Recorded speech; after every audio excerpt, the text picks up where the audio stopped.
section than before. Okay.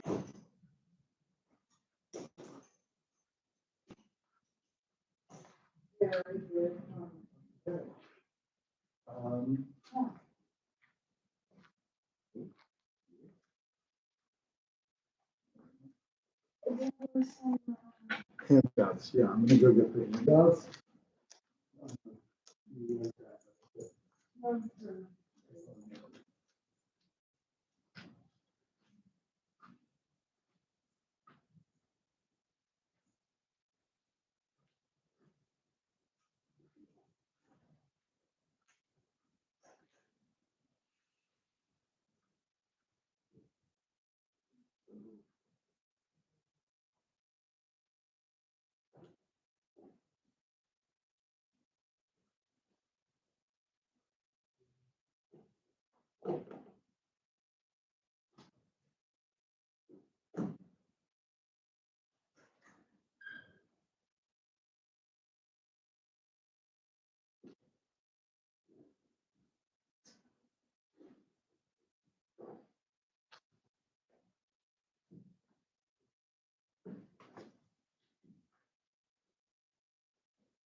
We'll use them in the afternoon. Thank you.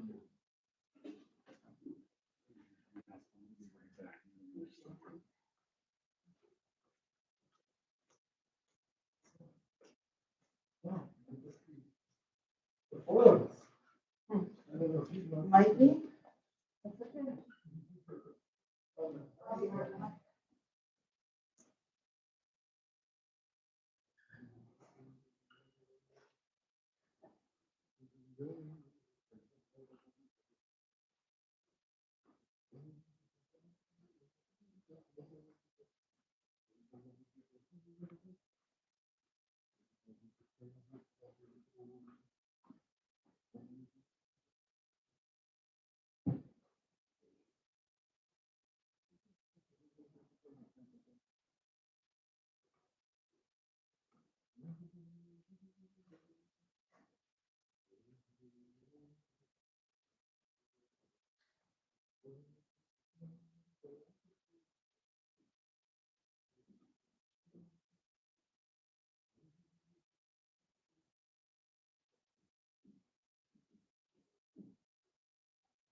We'll see if somebody has canceled for the.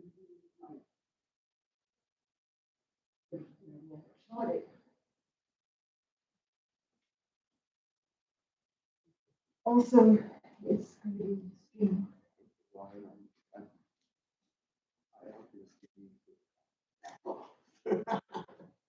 You're fine. I know, I'm kidding. Just a minute. I'm more, I'm just so that I can sit on the floor and not have to worry about. Well, you found a good spot, so I'm gonna Yeah. take after you.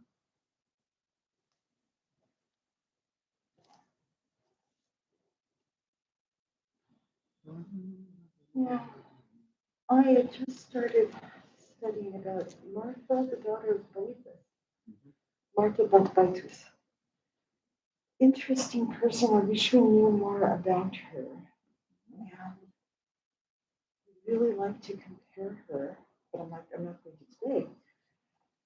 I'd like to compare her with the woman who lived about 60 years later that we know quite a lot about. Babanta. The name is familiar, but couldn't tell you anything about her. She is not in any rabbinic literature, but her a sort of in-law of hers was involved in the Barkova rebellion. Are you looking for handouts? I have the handouts. Good. Yeah, there. Okay. Good. All right. I was just saying, I'm not going to teach about Babanta today, but I'm very interested in comparing Marta with Babanta. Babanta was a woman who died in the Bar Kokhba rebellion. And she's not in any, she's just a normal person, not in any rabbinic literature. But we happen to know a lot about her because when she ran off to hide in a cave in the Dead Sea area, she took a large stash of her legal documents with her. We have her ketubah. We have her a copy of the rabbinic judgment about who should inherit a date orchard, she or this other person who was claiming it. A lot of things, so deed to her house.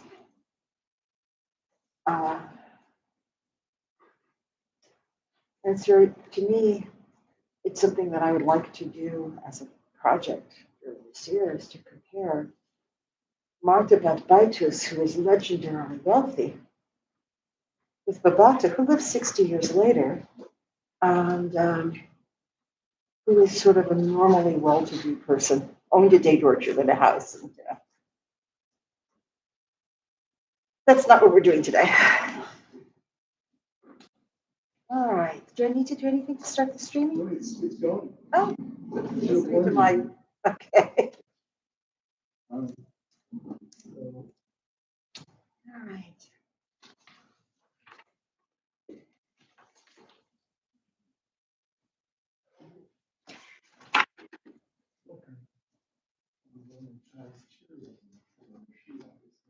Oh.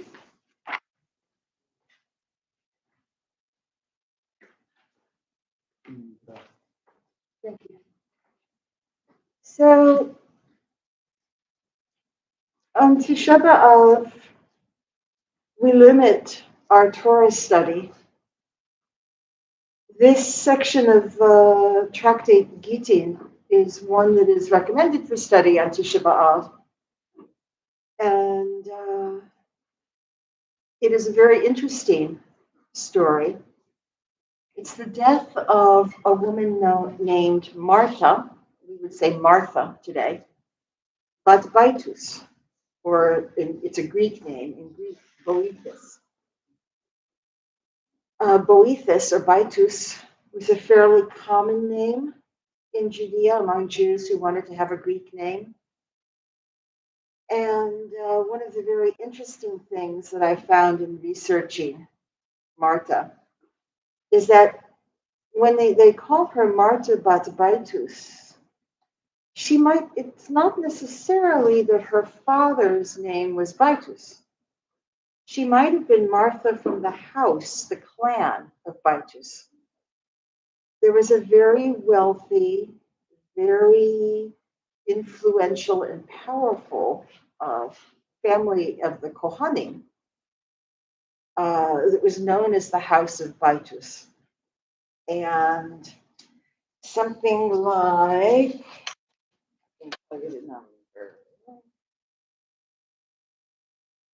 there were 6 high priests that were connected to the House of Baitus.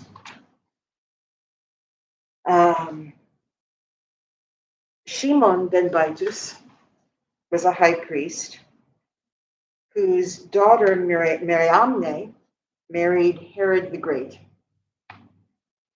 uh, Yoazar ben Baitus, Eliezer ben Baitus, Shimon Kantara ben Baitus, and Shimon's son, Elioneus, and then Marta's husband, Yoshua ben Gamla, who elsewhere is complained about that perhaps he got his high position simply because Marta bribed the king into appointing him. I'm giving you all this stuff about the Baitusim, that's what they're known as, because Jews at the time were divided into different sects and denominations along different lines than we tend to be divided today, but still there's division. And the Baitusim were the most powerful of the Tzedukim, headed one division of Jews. And I think that when we read about the death of Marta bat Baitus, it's important to keep in mind that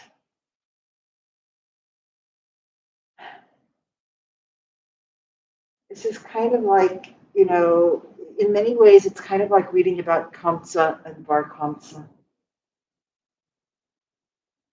Because it was that division and that dislike of each other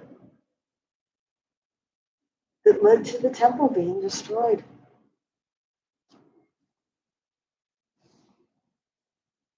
Marta was legendarily wealthy. Elsewhere, we could read about how the wealth of Marta bat Baitus is compared to, anybody else.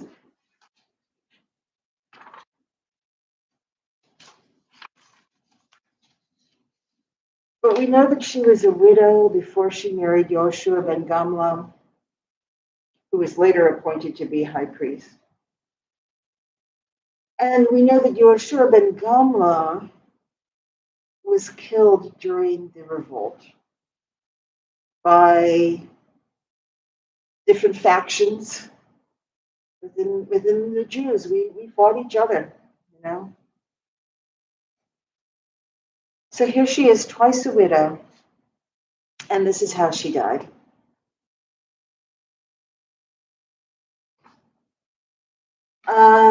Do we want to hear Aramaic or just English? Any input here? Any preferences? No?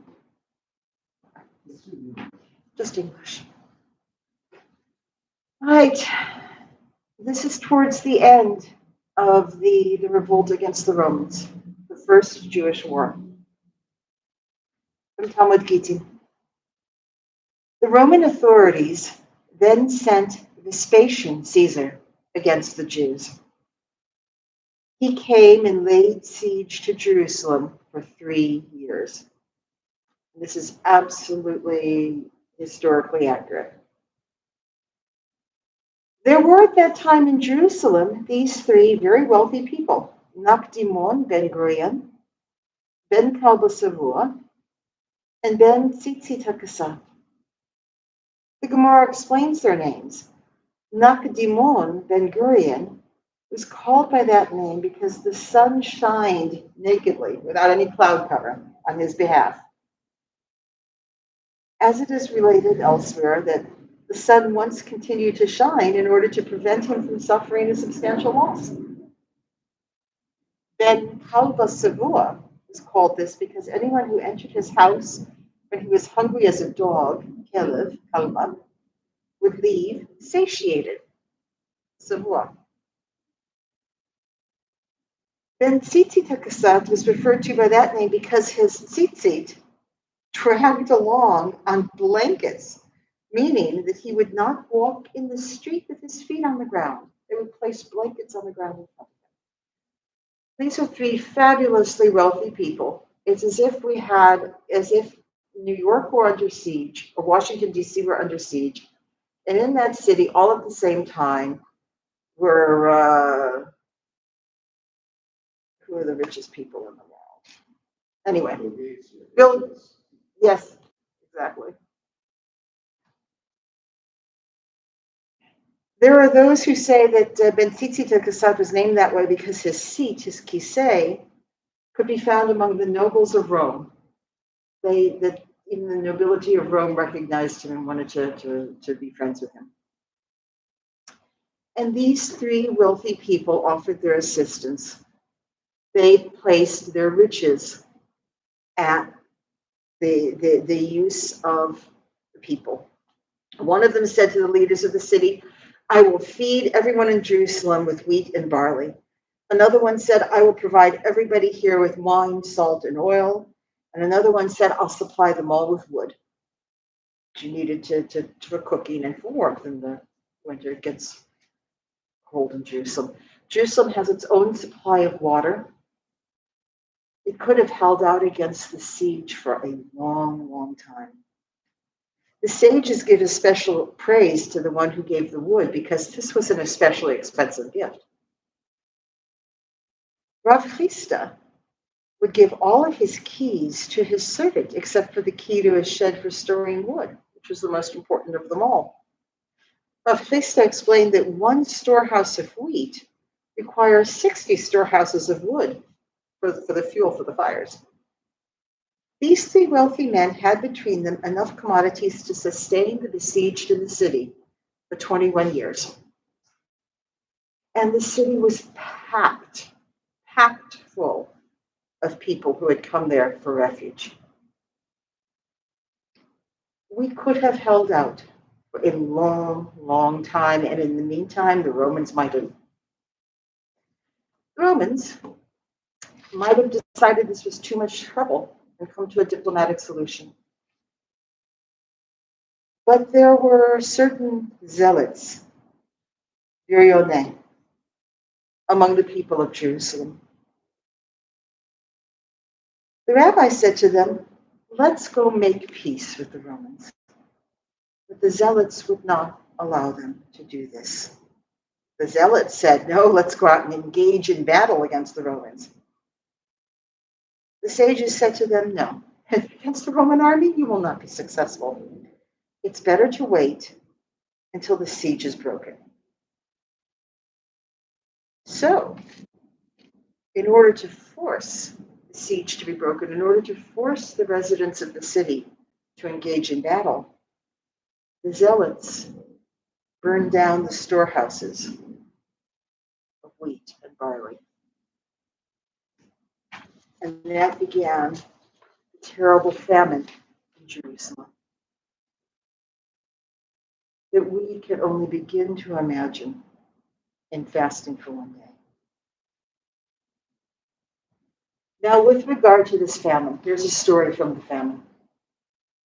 Marta bat Baitus was one of the wealthy women of Jerusalem, the wealthiest and most powerful, the widow of the high priest.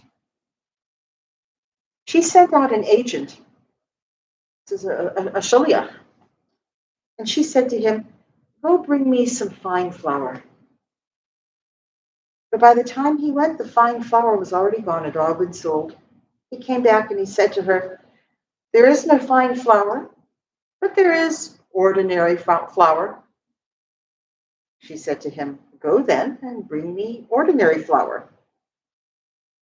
But by the time he got back to the market, the ordinary flour was also sold. He came back and said to her, there is no more ordinary flour. There is gushkera, some very coarse flour. She said, go then and bring me coarse flour.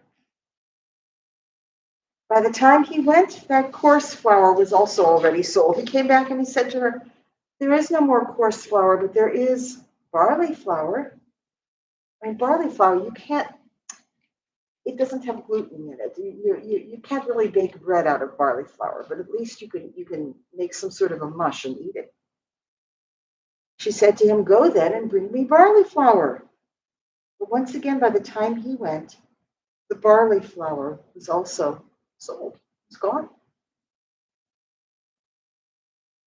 Now, she had just removed her shoes, but she said, I'm going to go out by myself and see if I can't find something to eat. She walks out the door without her shoes on, and she stepped on some dung, which stuck to her foot, and, overcome by disgust, she died. Rabban Yochanan ben Zakkai read concerning her a verse found in the section of the Torah that lists the curses that will befall Israel. The tender and delicate woman among you who would not adventure to set the sole of her foot upon the ground, in Deuteronomy. But there are those who say that she did not step on dung. Rather, she ate a fig of Rabbi Tzadok and became disgusted and died. And what are these figs? Rabbi Tzadok observed fasts for 40 years, praying that Jerusalem would not be destroyed. He became so emaciated from fasting that when he would eat something, it would be visible from outside his body. And when he would eat after a fast, they would bring him figs, must have been fresh figs. And he would suck out the liquid only and cast the rest away. And it was one such fig that Martha bat Baitus found and that caused her death. It is further related that as she was dying, she took all of her gold and silver and threw it into the marketplace, saying, "Why do I need this?" And this is, as it is written in Yechezkel, "They shall cast their silver in the streets, their gold shall be as an impure thing. Neither their silver nor their gold shall be able to deliver them in the day of the wrath of the Lord. It shall not satisfy their souls." People who contribute everything they have, Jerusalem, and from all the countryside around who had crowded into Jerusalem to keep them safe and fed. And there are zealots who are arguing this tremendous division among the people as to what to do. Best way to fight the Romans: wait them out, diplomacy, or go out with your swords drawn and fight them. And the zealots burn the food.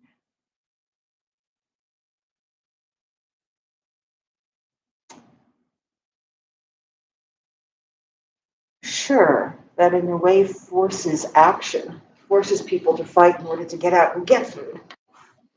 But when you're starving, you're not going to fight too well.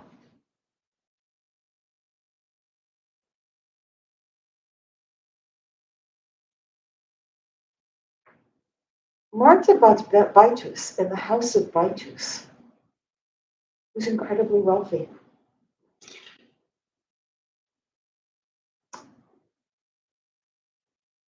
They do not, this section of Talmud does not criticize them for not being among the people who were contributing to the support and feeding of the people of Jerusalem.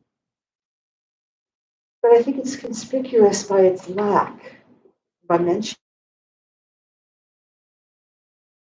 her. They probably didn't do anything. Why? Why not?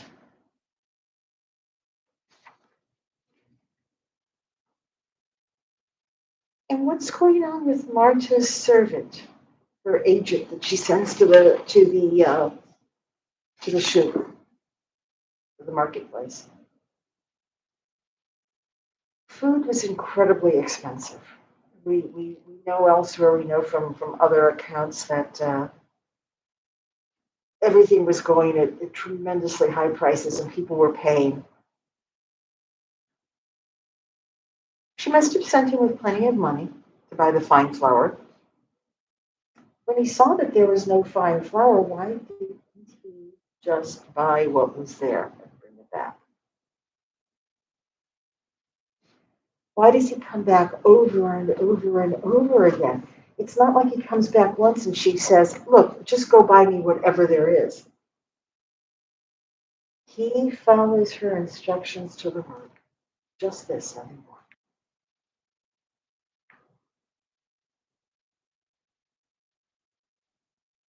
And then taking your shoes off and putting your shoes back on again is not so difficult that you can't do it. even if you're a very pampered, wealthy person,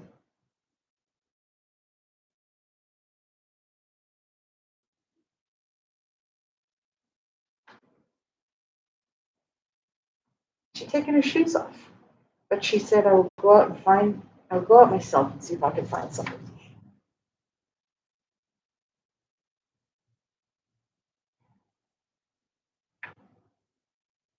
And then here's another question. She stepped in some dung. To put it bluntly, there was probably nothing alive in the streets of Jerusalem that could have left that dung by that time. I mean, sure, donkeys aren't kosher, but if you're starving, the donkeys were all gone.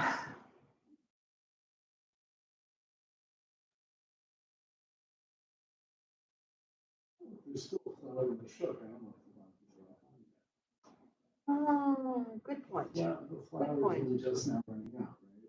That's true. That's true. Good point. But the markets are teeming with goats. And Exactly. It's not like you're going to have a whole lot of. The donkeys are not going to have food to eat.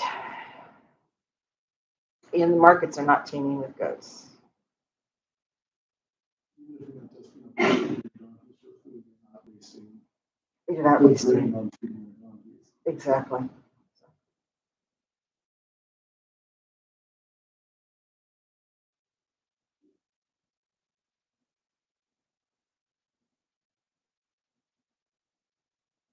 So this dung, this fresh dung that she could step in, have it clean to her feet. It's a very odd sort of a thing.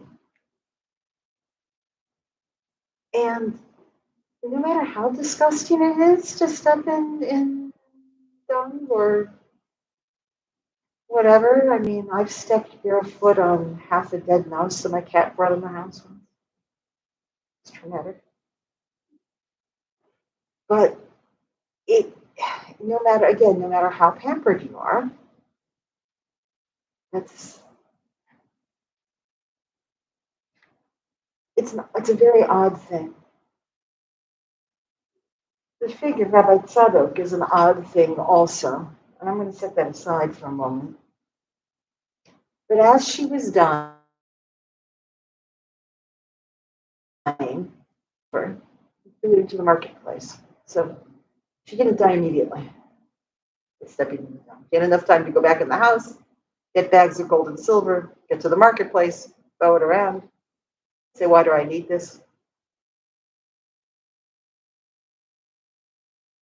I think that this, the disgust that overcame her must have been a slow process. She lost her will to live. It's probably how we can read that. She just, it was, here I am, and nothing that I own, that I've carefully saved, can sustain me.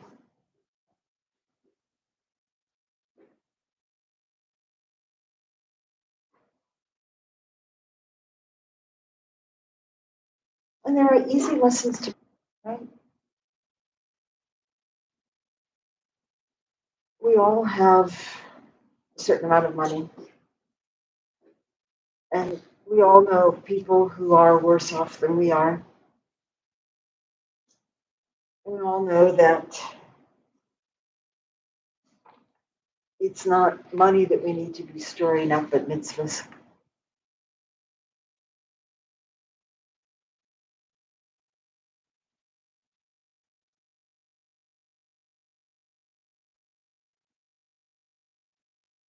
I think that there's some deeper things in here about divisions within the Jewish community. Again, some of it is very obvious. The zealots versus Chazal versus the sages, the rabbi. And there's some that, when you think of Marta Bat Baitus, the very wealthy, very influential group the Baitusi and the Tzedukim that we're not hearing about here. What did they do? And I think it's very possible that they did nothing. Much as when we learn about Kamsa and Bar Kamsa, Bar Kamsa was not trying to get revenge on his host, who is not named, the one who humiliated him at a party. Bar Kamsa says all the sages and leaders were here and they didn't do anything. They didn't stand up for me. They didn't try to make the peace. They didn't intervene. They didn't say, hey, this is wrong, stop it. He was getting revenge on the people who did nothing. And here we have Marta, who does nothing. She's not one of the zealots going out and burning down the warehouses, but she's not like Nakdimon Ben Gurion, giving everything that they have to help support the people who are in need. She's just sitting back and saying, I'm going to take care of my own business. I'm not going to interfere. I'm not going to stick my nose out.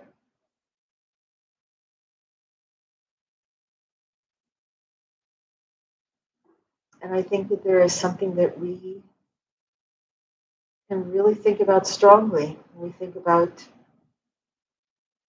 divisions in our community, whether it's our household, our shuls, the Jewish community, or, the community at large.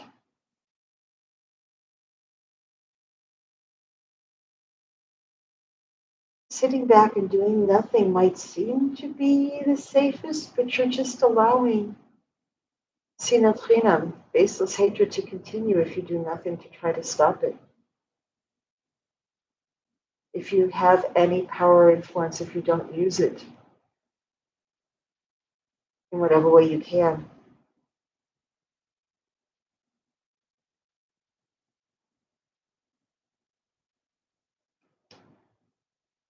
And I don't want to knock Marta Badvaitus individually. Aleo Shalom. She died on Kiddush Hashem just like everybody else did in Jerusalem.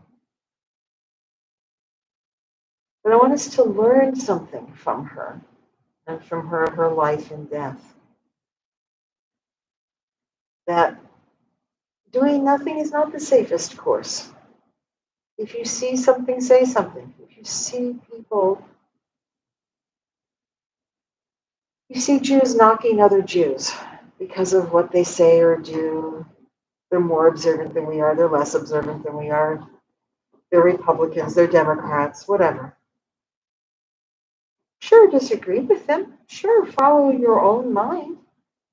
But don't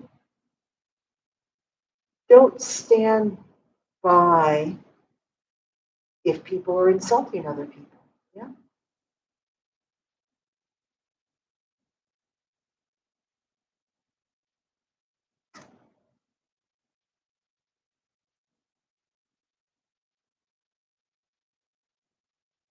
What I find really, really, really interesting is the behavior of Marta's servant, her shaliach. What sort of response, what sort of person must he be? What sort of response must he have expected if he does not feel like he can just get the barley flour while it's there? Now, you might say she gave him specific instructions and specific money, and he is doing what he's supposed to do. Yalachan, that's fine. But why doesn't he say to her, why doesn't he ask her, can I just go and buy whatever is there? Why do they have to have this going back and forth, back and forth? Why doesn't she say, just buy whatever's there?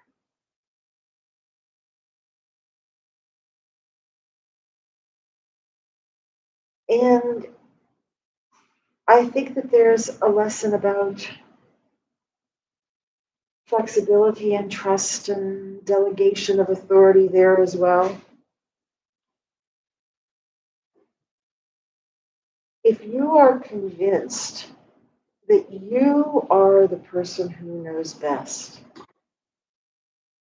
and you're not going to be able to delegate any of that to anybody else.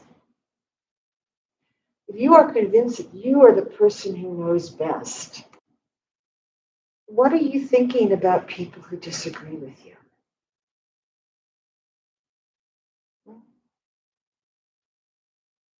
When we are convinced, and oh boy, I fall into this so often. When I am convinced that I know what's best and I know the right thing to do, and I can do this better than anybody else, and I can read this better, and I can think this better, and I can decide this better. And gosh, if only the world followed what I'm thinking, everything would be fine.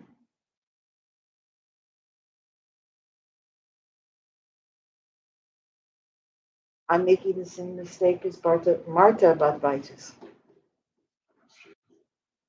Sometimes you just really have to realize that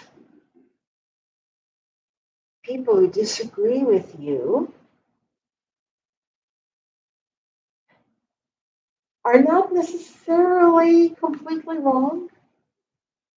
People who disagree with you can come up with ideas that are fine. In other words, I want to relate her treatment of her servant to the way the different factions in Jerusalem were dealing with each other. The Zealots were thinking, these sages are wrong. We know best. We're just going to go ahead and burn the food to force them to see that we're right. And I'm sure the sages were thinking, the Zealots are completely wrong. We're just going to ignore them and tell them to wait, be patient. We have been divided.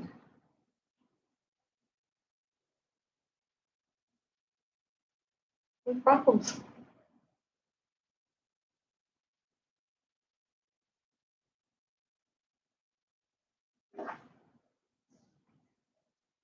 Well, in this case, the sages were right, and the zealots were wrong.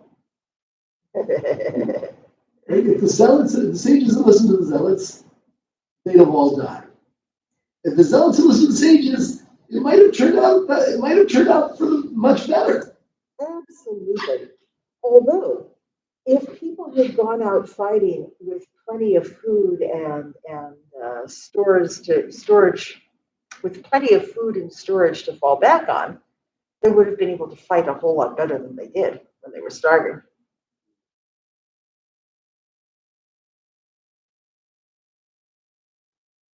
And if people had stayed there for 20 years, trapped in Jerusalem, probably would have turned out fine, but maybe not. We would have had a completely different history, for sure.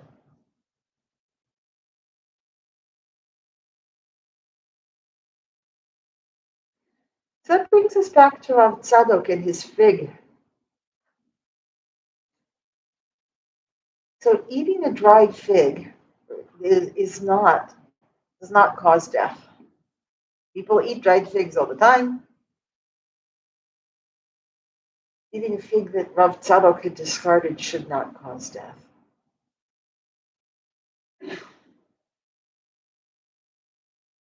There's something a little deeper here we can look at. That somebody who had prayed for the peace of Jerusalem, who had fasted for the peace of for the safety of Jerusalem for 40 years,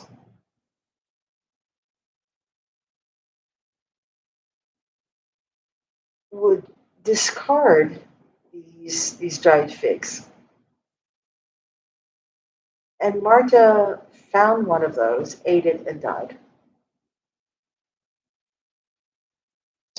You know, Tzadok is a great person.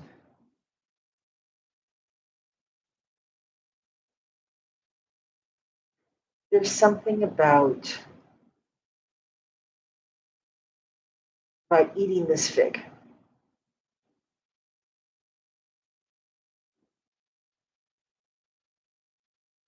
There's somebody at the front door.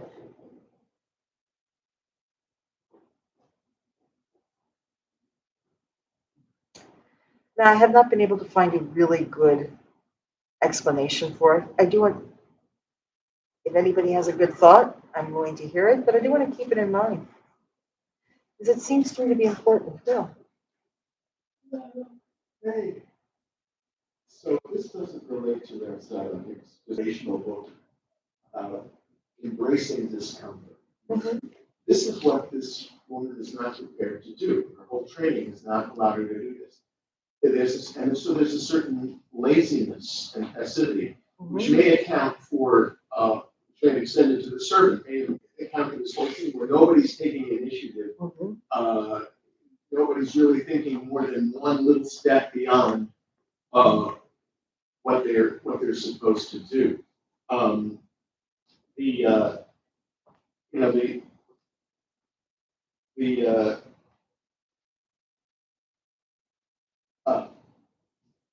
message is that one doesn't envy the tender and delicate woman that Deuteronomy describes. Not only at this time, but at any time.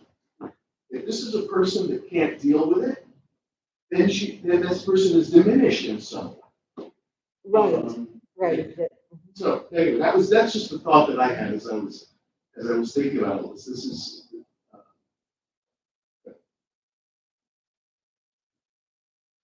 Who has the handouts? I'm sorry.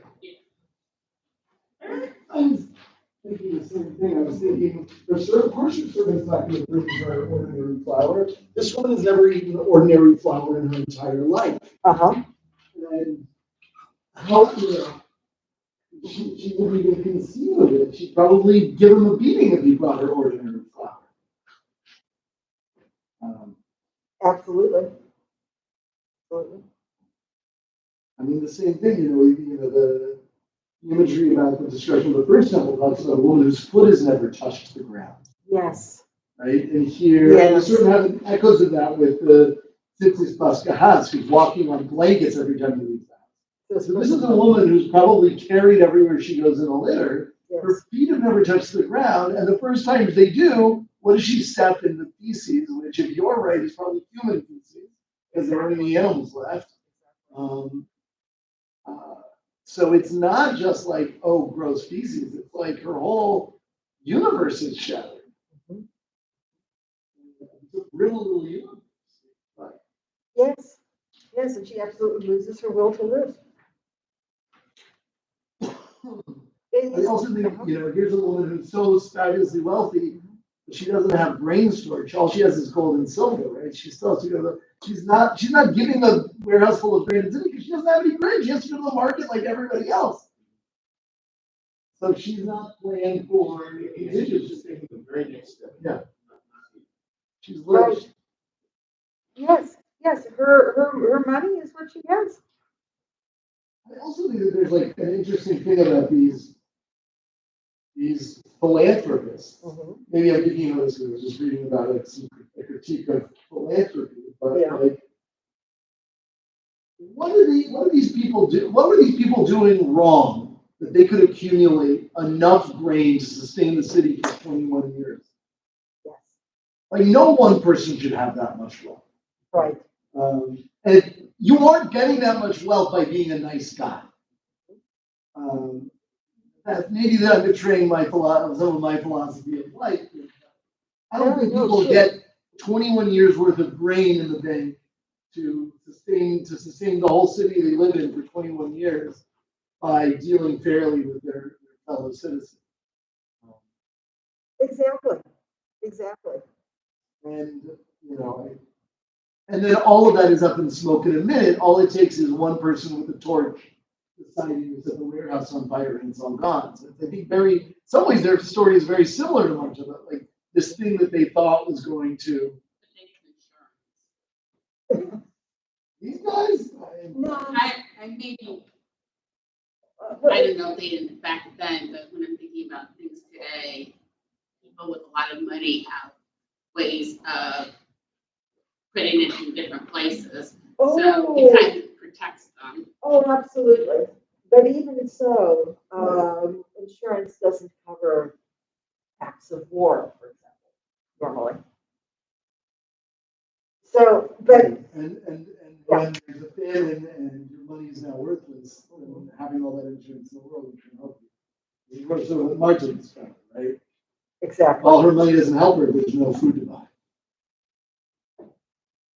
So, yeah, I had hesitated to criticize them because look at these great things they did. You're absolutely right. And it also doesn't say you were implying that they gave everything they had to. It doesn't say they gave everything they had. It just says they gave these warehouses, but I don't know. It's absolutely true. Yeah. Yeah. So this is gonna sound kind of opposite of what I just said, but the thing is because someone has a lot of money doesn't mean they have to give it all away. I mean, they have a skill or talent that brought them to that point. I mean, there's no reason to do that, but they still have ability and should contribute to society in a positive way. Who decides how much of their wealth they need to give is debatable because I think it's very subjective from where you're coming from. I think most people who live at or below the poverty line says, well, they can give 90% of their wealth away and still live a comfortable life. And that may be true, but that doesn't, it's not necessarily fair to them either. There's got to be balance and a thoughtful, rational, without the ego being a part of it, to determine what is fair. Oh, absolutely, absolutely. Under normal circumstances. When And you're- I came in the story, so I didn't even read the story. So No, I that's that's probably a big mistake I made. No, you're absolutely right. You bring up a really good point. We're told, don't give away everything you have, right? There's like a limit to how much tzedakah you give. Don't go, don't sell everything you have and give it to the poor and go off and live as a hermit in the desert. No, enjoy life. Absolutely.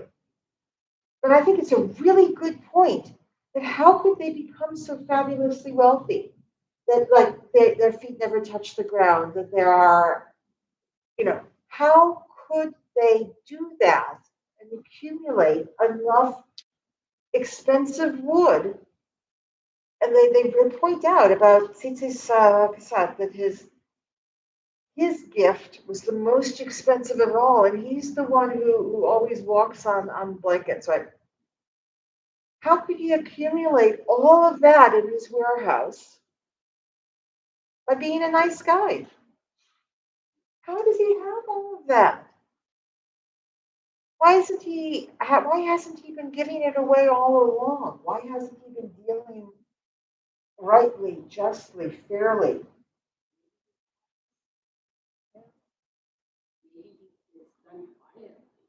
I mean, I am not of that type of wealth, but I do things, and I don't tell people that I do things. Sure. When I was doing Nurses for Newborn, and my area code was 47, which is North City and stuff like that. I bought a case of water, and I saw someone there, and I'm like, here, have a bottle of water. I mean, it's not much, but it's something. And I think people can be good and still accumulate. They have to also be very smart and be able to read people very well to understand that they're being lied to or someone's trying to take advantage of. And that doesn't take away from if you have that skill, you can still be a nice person. You just deal with it in a, you deal with it in a smarter way. Now, I'm not in business for a reason. I'm in healthcare for a reason, but that doesn't mean the person in business making a lot of money isn't a nice person. I know people who are in business and done very well for themselves, who are very nice people. There's some Absolutely. that aren't, but there's also some who, I'll say some nurses and doctors who I really wouldn't want them touching a relative of mine. So I'm going to say that if you set yourself separate from the rest of the people to the point where your foot never touches the ground, there is something about that is not the way that is not the way to peace. And that is not the way to friendship and love of your fellow human being. oh, I agree. But where's it coming from? Oh, where's it coming from? Insecurity, fear. That could be me, or that was me one time. And I don't want to think about that part of my life. How do we overcome this insecurity so that we can really get to that point where I think it's an individual choice. uh-huh. It's individually driven. When I was married to my ex-husband, he was a physician in a small community.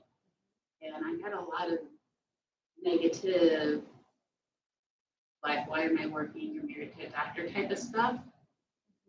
But I didn't want to lose touch with people. So I did what I did. But that's the uniqueness of me. That doesn't mean that someone who's afraid is any less good of a person. They're just operating from a different mindset. Thank you so much for that insight. Absolutely. Absolutely.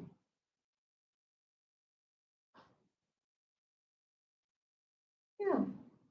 What was Marta afraid of? What would make her insecure? We know that she is said to have bribed the king to appoint her husband high priest. Yes. Just Okay. Okay. Sure. That is a really, really good point. And that is something to keep in mind when we are dealing with people who seem to be divisive, or when we ourselves, when I am struggling with Avas Yisrael, with loving every one of you like a brother or sister. What is it that I'm afraid of, that I'm insecure about, that keeps me from doing that? Excellent. Marta, for all of her wealth and for all of her imperiousness and for all that she knew what was best, was not able to do that, was not able to overcome an inner insecurity of others.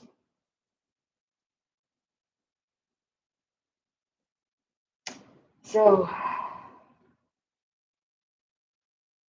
shall we all, I hope, be able to do that.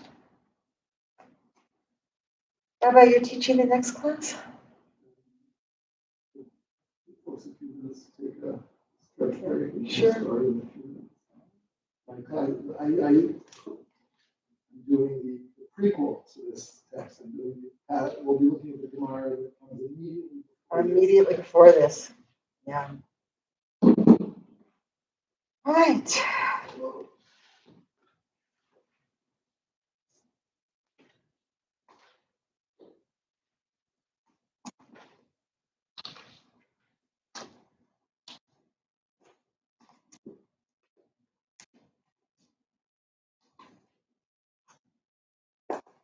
Sure.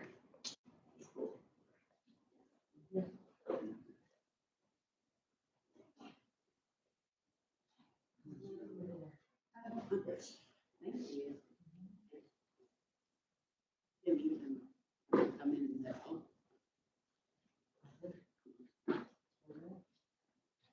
Yeah, it's an interesting story because the siege of Jerusalem before the Second Temple was destroyed.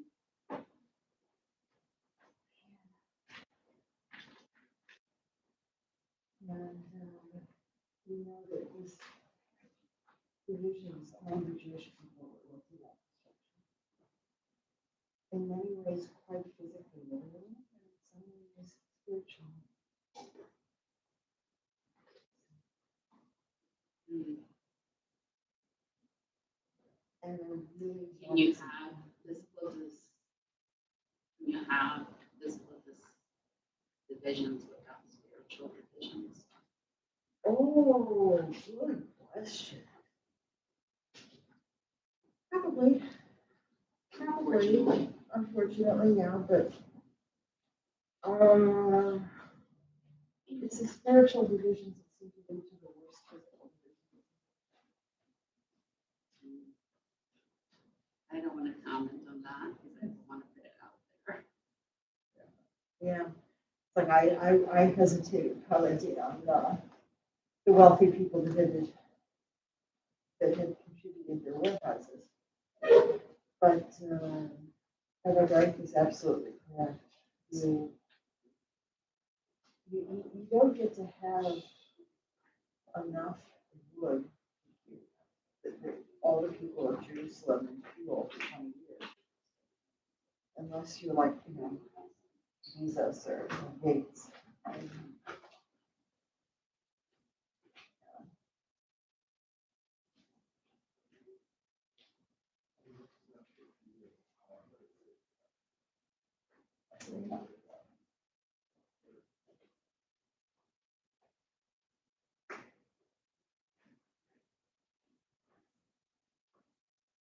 There's so much that ordinary people can do. The world can survive without ordinary people.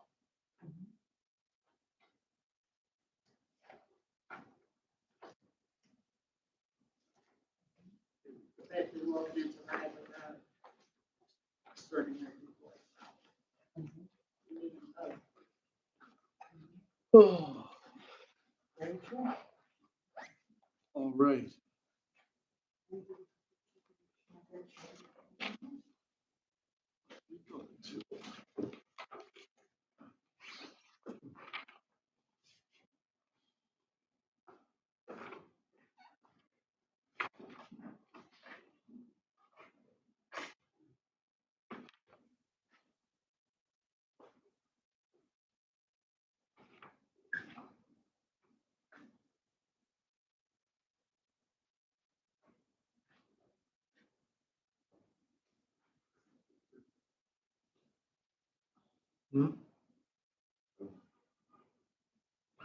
Left remains always in use.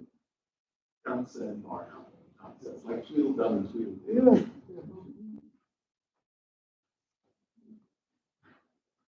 Hey, Will, do you have Instagram? I have an Instagram account that I almost never use. Okay. But if I have a specific purpose, I can't go to that. Well, I kind of been, I hibernated my Facebook account and such, and so I don't always know when things are going on. Oh, And so I try to, like, still pops up on my social or whatever that says, so-and-so posted this, or so-and-so posted that, and then I try to figure out what it is. right. So, like, it's the musical gathering. Yeah, I have to find a better way of talk about that later. Have you ever been to, they have a klezmer festival, and it's this month, I believe. I thought about you when I was, huh? I would love to go. I would love to go. I'm taking up a collection. It's beautiful. I bless you that you go soon. So I wanted to, I chose this text because I've been thinking a lot lately. I was talking just last week, someone about how this text because I've been thinking a lot lately. I was talking just last week, someone about how the meanings of the stories we tell change depending on where we decide to end the story. And a lot of the stories that relate to the destruction of the temple, we do that with. And specifically, Becky was mentioning the story of Kamsa and Bar Kamsa, and I feel that we always cut that story off in the middle because it tells a tidy little moral. You cut it off in the middle, and it gets a little murkier and messier if you tell it all the way through to the natural. I mean, you could argue that what we were just studying this morning is a continuation of that same story, but I want to take us up right until the Talmudic passage, which includes the story of Kamsa and Bar Kamsa, and takes us up until what Becky was teaching this morning. I think it complicates our sort of natural, the way we tell the story of Kamsa and Bar Kamsa is often, I think, a little oversimplified. And in Judaism, nothing is simple. Because in life, nothing is simple. So, and even something like humility, which is where we're going to get to. Humility is good, right? It's good to be humble. We have, we always talk about how humility is one of the, maybe the highest virtue, one of the highest virtues, one of the midot that you're always trying to cultivate. And this is an old idea in Judaism, all the way in, we have in Proverbs, the first source on the page, right? Ekev anava yiras Hashem. From fear of humility, on the heels, literally on the heels of humility, is the fear of Hashem, as well as osher, v'chavod, v'chayim, and wealth, honor, and life, as well as piety, all come from humility. And of course, Moshe, our greatest prophet, it's not a coincidence that our greatest prophet was the most humble of human beings. As we read in the Midbar Yudbet, that Numbers 12, Moses was Anav me'od mikol ha'adam asher al pnei ha'adam. He was more humble than any man on the face of the earth. So if humility is so great, we're going to read a story that challenges that. And I want us to be keeping in mind as we read this, if humility plays as problematic a role as it is said to in this story, then how do we reconcile that with how important humility is said to be elsewhere? That Moshe was the most humble human being. Humility is the source of the fear of God, wealth, honor, life. All of that comes from humility. So let's read this story of Kamsa and Bar Kamsa, but we're going to start at the beginning. Okay, let's do. Who'd like to read? Nathan, do you want to read for us? And again, this is Steinsaltz's translation of the Talmud. So the bold stuff is the literal text of the Talmud. Anything that's not in bold is Steinsaltz adding his commentary. So bear that in mind when you read that the non-bolded text is not the Talmud. Meaning that which is written. Happy is the man who fears always, but he who hardens his heart shall fall into mischief. Okay, so Rabbi Yochanan is starting with a verse from Proverbs and asking what the meaning of it is, and we're going to go into a story that seems to have nothing to do with that verse, perhaps. Right? Happy is the man who fears always, but he who hardens his heart falls into mischief. So let's be asking ourselves, what does what we're about to read have to do with this verse?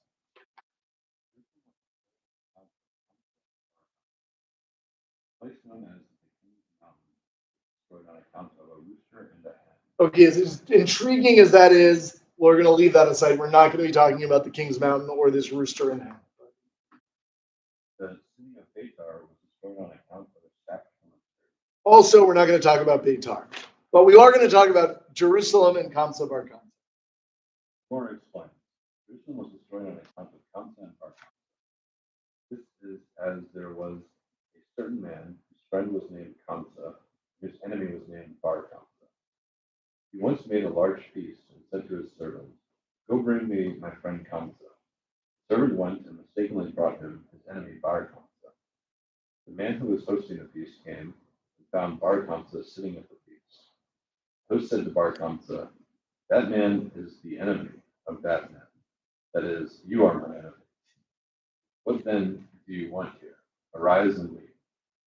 Bar Kamsa said to him, "Since I have already come, let me stay, and I will give you money for whatever I eat and drink. Just do not embarrass me by sending me out." The host said to him, "No, you must leave." Bar Kamsa said to him, "I will give you money for half of the feast. Just do not send me away." The host said to him, "No, you must leave." Bar Kamsa then said to him, "I will give you money for the entire feast. Just let me stay." The host said to him, "No, you must leave." Finally, the host took Bar Kamsa by his hand, stood him up, and took him out. After having been cast out from the feast, Bar Kamsa said to himself, "Since the sages were sitting there and did not protest the actions of the host, although they saw how he humiliated me, learn from it that they were content with what he did. I will therefore go and inform against them." He went and said to the emperor, This is the emperor in Rome. "The Jews have rebelled against you." The emperor said to him, "Who says that this is the case?" Bar Kamsa said to him, "Go and test them. Send them an offering to be brought in honor of the government, and see whether they will sacrifice it." The emperor went and sent with him a choice 3-year-old calf. While Bar Kamsa was coming with the calf to the temple, he made a blemish on the calf's upper lip. And some say he made a blemish on its eyelids, a place where, according to us, it is a blemish. But according to them, dental rules for their offering is not a blemish. Okay, so we have the rabbinic assumption that idolater sacrifices have similar rules to ours. You can't, just as we would never sacrifice a blemished animal to God, the Roman idol worshippers or any other idol worshippers in the ancient Near East are not sacrificing blemished animals to them. But we've got slightly different rules about what constitutes a blemish. So Bar Kamsa here, he's not just like, he has his scheme to take revenge here is a little bit convoluted. He's to prove to Caesar the Jews are rebelling. He's going to say, send them a sacrifice and see they're not going to offer it in their temple. And that shows how little respect they have.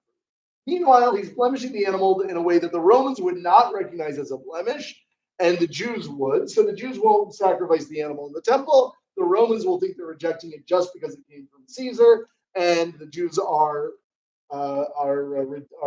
insulting Caesar and in a state of rebellion, and they're going to come. That's Bar Kamsa's point. Is it going to work? We'll see. It shouldn't work. Let's keep reading. Therefore, when Bar Kamsa brought the animal to the temple, Jews did not sacrifice it on the altar. But they also could not explain this satisfactorily to the Gentile authorities, who did not consider it to be blemish. The blemish notwithstanding, sages sought to sacrifice the animal as an offering due to the imperative to maintain peace with the government. Now, the Zachariah then of Coloss said to them, "If the priests do that, people will say that blemished animals may be sacrificed as offerings on the altar." Sages said, "If we do not sacrifice it, then we must prevent Bar Kamsa from reporting us to the emperor." The sages sought to kill him so that he would not go and speak against them. But Zachariah said to them, "If you kill him, people will say that one who makes a blemish on sacrificial animals is to be killed." As a result, they did nothing. Bar Kamsa's slander was accepted by the authorities, and consequently, the war between the Jews and Romans. Okay. So I just, first of all, in reading this, the scale of concerns is all out of whack. On the one hand, we have this concern, if we don't sacrifice this animal, we're going to upset the most powerful army on earth and bring them down on our heads. But if we do sacrifice it, people might get the wrong idea about the laws of blemishes. And then everything, okay, so maybe we'll just, this guy who we know is trying to stir up Rome against us, that's a capital offense, certainly. Let's put him on trial and execute him. Oh, people will think it's because he made a blemish on an animal, and they'll be confused. And this figure of Rabbi Zechariah ben Avkolas, he feels to me like the guy in every meeting that doesn't have any ideas of his own, but he can tell you what's wrong with everybody else's ideas. Oh, that won't work because if you do that, that won't work. That won't work. You have any ideas? No. Oh, sorry.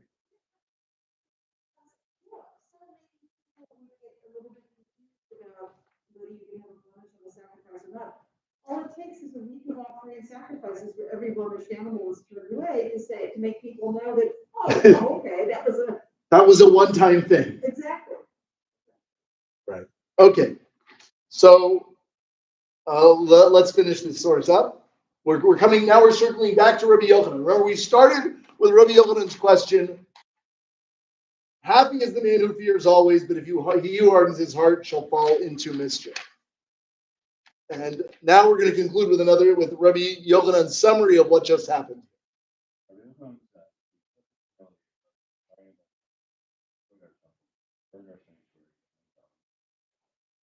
Okay, so we all learned this story. It's Sinas Chinam. The story of Baron Kamsa Bar Kamsa. The lesson is Sinas Chinam. The baseless hatred destroyed the temple, or the passivity of the rabbis in the face of that baseless hatred destroyed the temple. Rabbi Yochanan says no. Rabbi Zechariah ben Avkolas' unwillingness to take bold action is what destroyed the temple. Rabbi Zechariah ben Avkolas' humility is what destroyed the temple. And I think there's a reason we cut off the story before we get here, because that's a much less feel-good ending than baseless hatred destroyed the temple or failing to speak up destroyed the temple. All of which might be true. But Rabbi Yochanan is, I think, provocatively saying, if Zechariah ben Avkolas had a little more daring, things might have gone down very differently. So I'm curious if people have any thoughts, either just on on Rabbi Yochanan's conclusion, maybe, or about how that connects to the first verse. All of this was brought as Rabbi Yochanan's answer to the question of what's the meaning of this verse? Happy is the man who fears always, but he who hardens his heart shall fall into mischief. What does any of this have to do with that verse?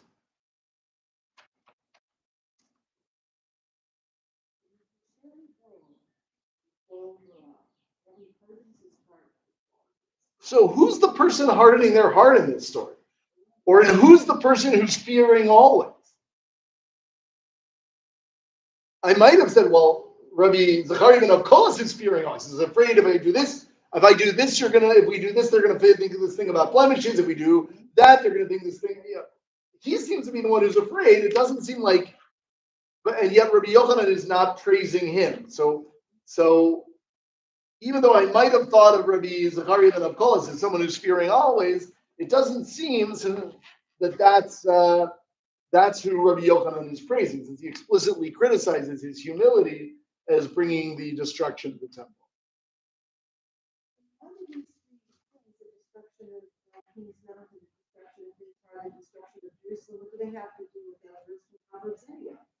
Right.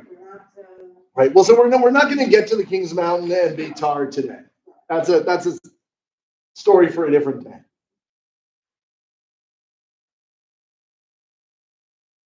Speaking of cutting off things where they. But it's like these are all examples then of people hardening their heart, and so it's easy to see Kamsa Bar Kamsa, the host hardening his heart, or Kamsa hardening his heart. But this. And even the sages at the feast hardening their hearts, right? They see what's going on and they do nothing. That takes a hardening of the heart. And what does hardening of the heart mean? I mean, That's a metaphor, but what's it a metaphor for? Like over stubbornness, right? Maybe so it's about being stubborn, right? The host is digging his heels in, I'm not going to relent. Or Kamsa is, I don't know if he's being stubborn necessarily, being angry. You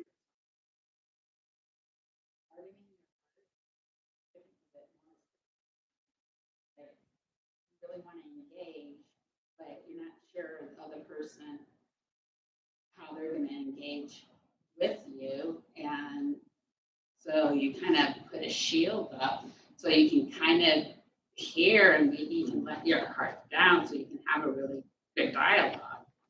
So you're saying it's not so you're saying maybe it's not stubbornness, maybe it's about putting up an emotional barrier. Right. I think that's how we would use that phrase in like that's how if I'm speaking English and I speak about hardening my heart, I would probably be meaning that. The question is in Hebrew, is that what it means? I'm not sure.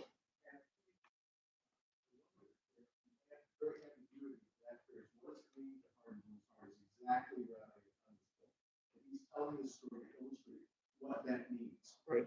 And I don't think he's saying it means what I would think it means or anything.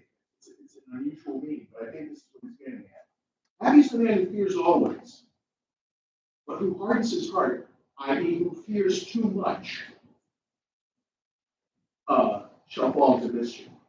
I wonder if that's because that's what the story illustrates. Yeah, fear always, but don't fear too much or don't fear the wrong way. Okay, so hard. That's going to be dependent on life experience, right? Either fearing too much or fearing the wrong way, because there's a perception.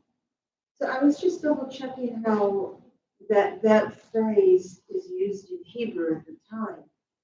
And when God is telling Moses, be prepared for the plagues on Egypt, God says, I'm going to harden Pharaoh's heart. So Pharaoh is going to be stubborn and not fear God.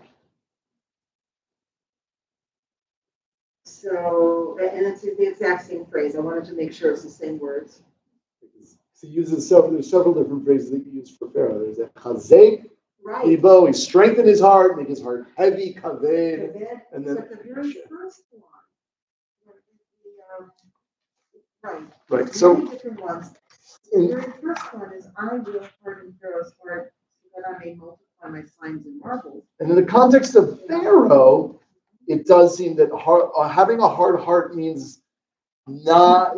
I don't know if it's stubbornness or a refusal to perceive reality. Right. The heart is right. We think of the heart as the seat of emotion, but for Chazal and for the Torah, the heart is the seat of perception, of understanding. So a hard heart is a mind that refuses to understand. Right. Having a hard heart means being in denial. Right.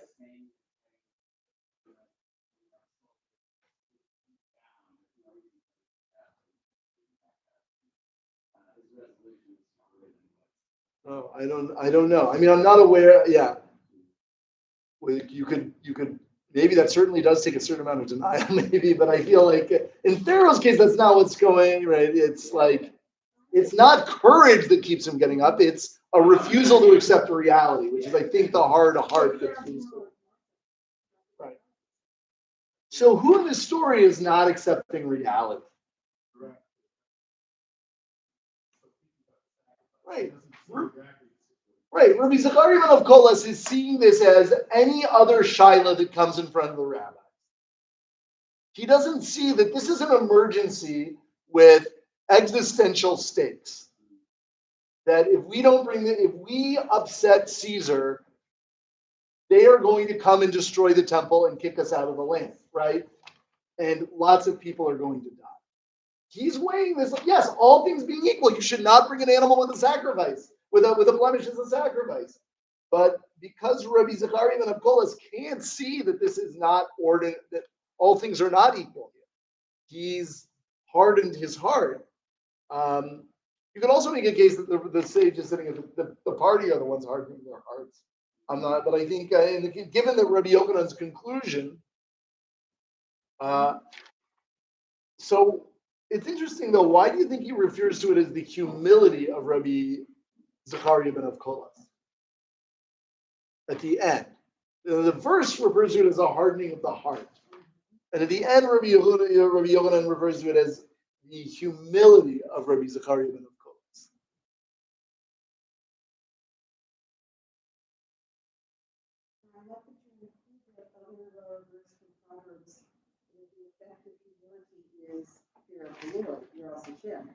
Right. So there's a connection between humility and good fear, and then we have, and then right in the first verse we have Ekem anava yiras Hashem. Fear of Hashem is good. It comes from humility, and fearing Hashem is good, makes you happy.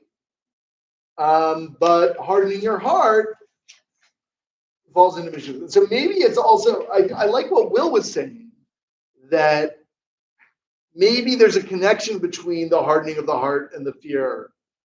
One who fears always is happy, but if you harden your heart, meaning if you are just married to your fear rather than wedded to your fear regardless of what's outside, that is when you're going to fall into mischief. If your fear is a response to the real world around you, and it's a fear of actual consequences in proportion to actions, that's a praiseworthy trait, a beneficial trait.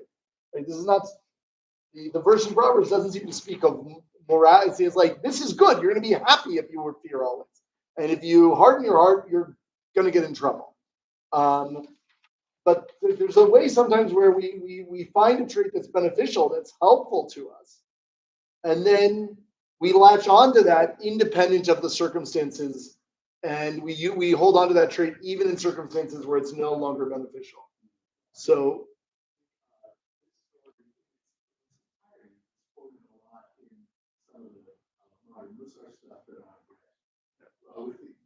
always illustrate the point that you can always have too much of a good thing.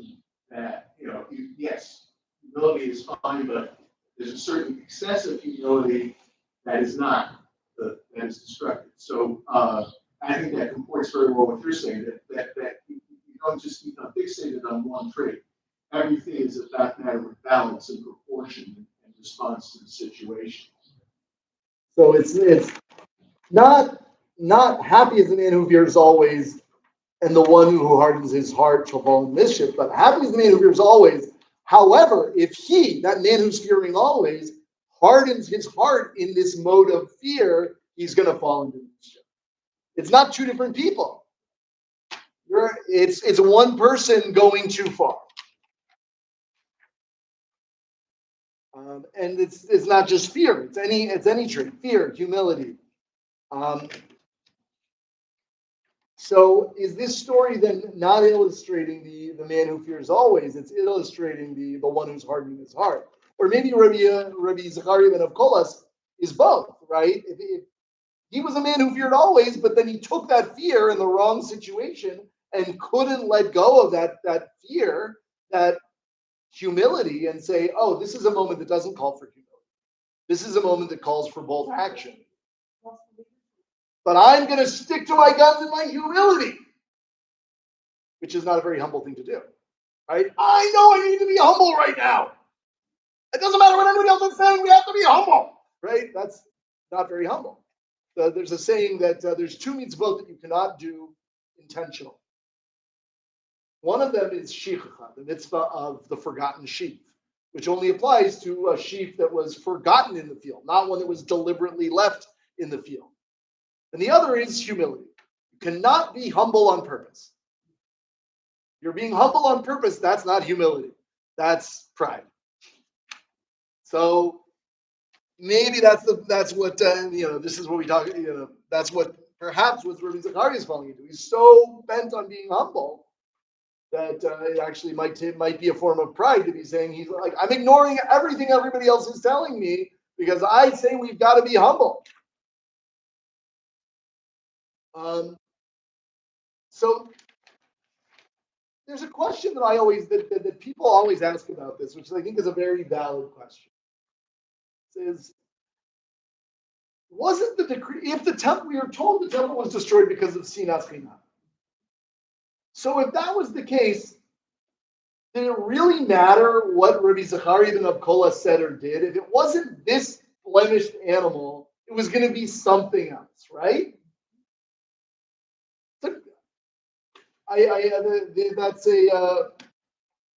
It's a question that people always raise on this text, and I think it's a very good question.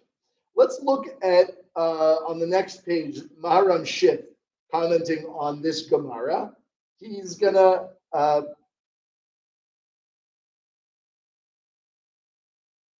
raise a couple of questions that people always ask on this text. So who would like to read? Okay, go ahead.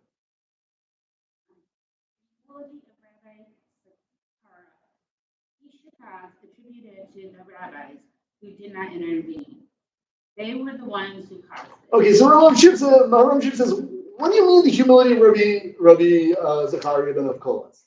You just told us this whole story about Kamsa and Bar Kamsa, and the rabbis refused to intervene, and that's what upset Bar Kamsa. Blame the rabbis. Why are you blaming Rabbi Zachariah? So that's his kushia. That's his challenge. Now he's going to offer a teretz, a solution to his challenge.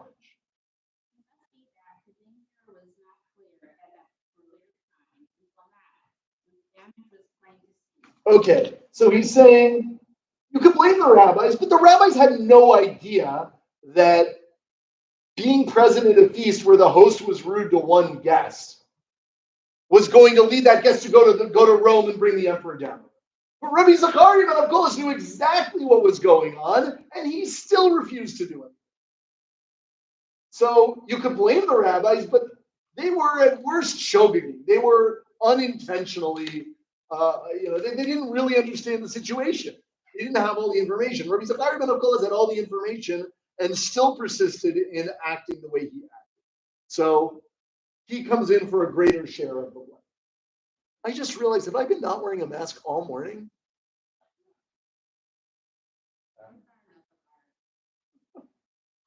It's not basic policy here, so I'm sorry. What about the fact that, one rabbi sort of dictated the action plan of everyone versus the sages who are ready to. Right, so that's the other thing. We have a rule that when it comes to the Sanhedrin, you go by the majority. So Rabbi Zachariah ben Abkolas is making this argument, and apparently everybody else went along with it.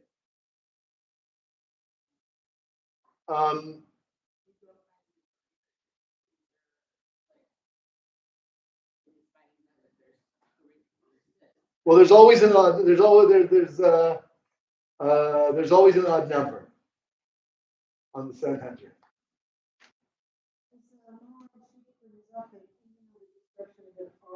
Oh yeah, we haven't gotten there yet. If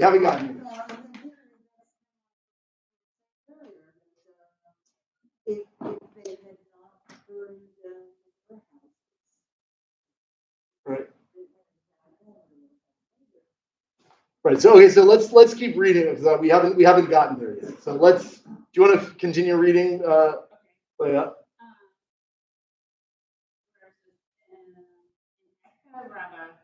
It says Rabbi Zachariah ben Abkolas was there, and he had the power to intervene, but he did not intervene. Okay, so here he's bringing a source from the Midrash Eicha Rabbah that actually tells this whole story and casually mentions, Rabbi Zachariah ben Abkolas was at that feast, and he had the power to intervene. He obviously was someone with a lot of clout because he's all the rabbis are saying, let's sacrifice this animal, and he says no, and everybody goes along with it. So here's a guy who, if he says something, people listen, and he was at that feast and he didn't say anything. So, perhaps that's why Rabbi Yochanan is saying it was the responsibilities on Rabbi Zachariah ben Akolas, because he's a guy who we know everybody listens to, and he was at the feast and didn't say anything.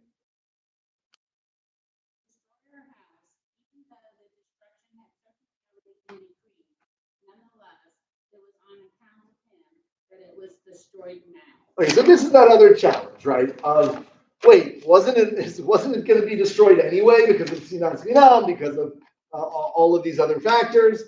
And the answer is yes, but it might have happened this year, it might have happened next year, it might have happened in another generation. But it happened when it happened because of Rabbi Zachariah. So, right, we're thinking this is sort of you talk about proximate causes and ultimate causes, right? So the ultimate cause of the destruction of the temple was Sinas Chinam. We were not doing what God wanted, but the proximate cause was Rabbi Zachariah ben Akolas, and he gets his share of it.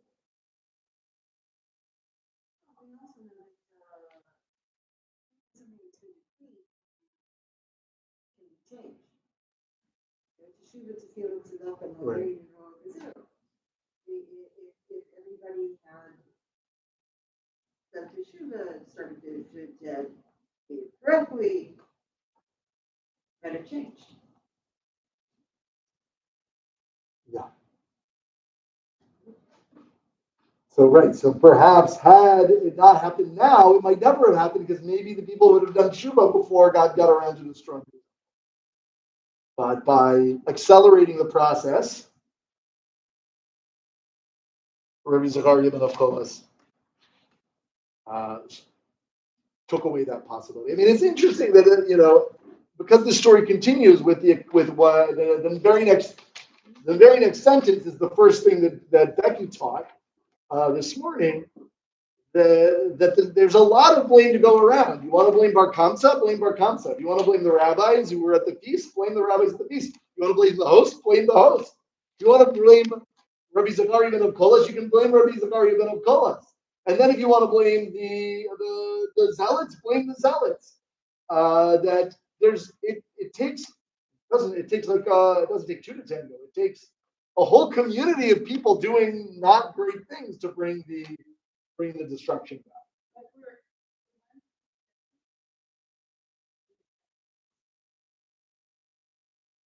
So everyone is a part of that process is really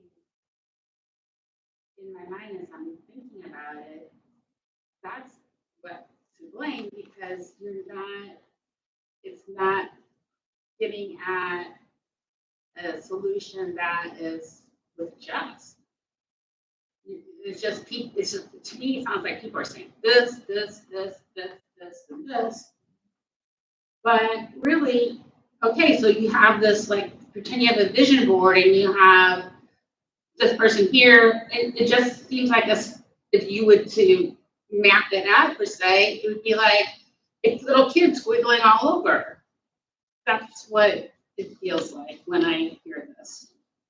Versus thoughtful, organized, egos out of the picture type of discussion to figure out something. Okay, so maybe I'm totally off base, but yeah. I don't think you're. I'm not sure that. I don't think you're necessarily off base. I'm not sure I totally follow. I think I got lost there, but.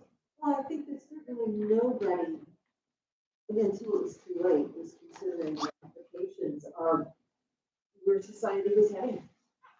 The way that everyone was treating each other. It's such a different way of looking at history.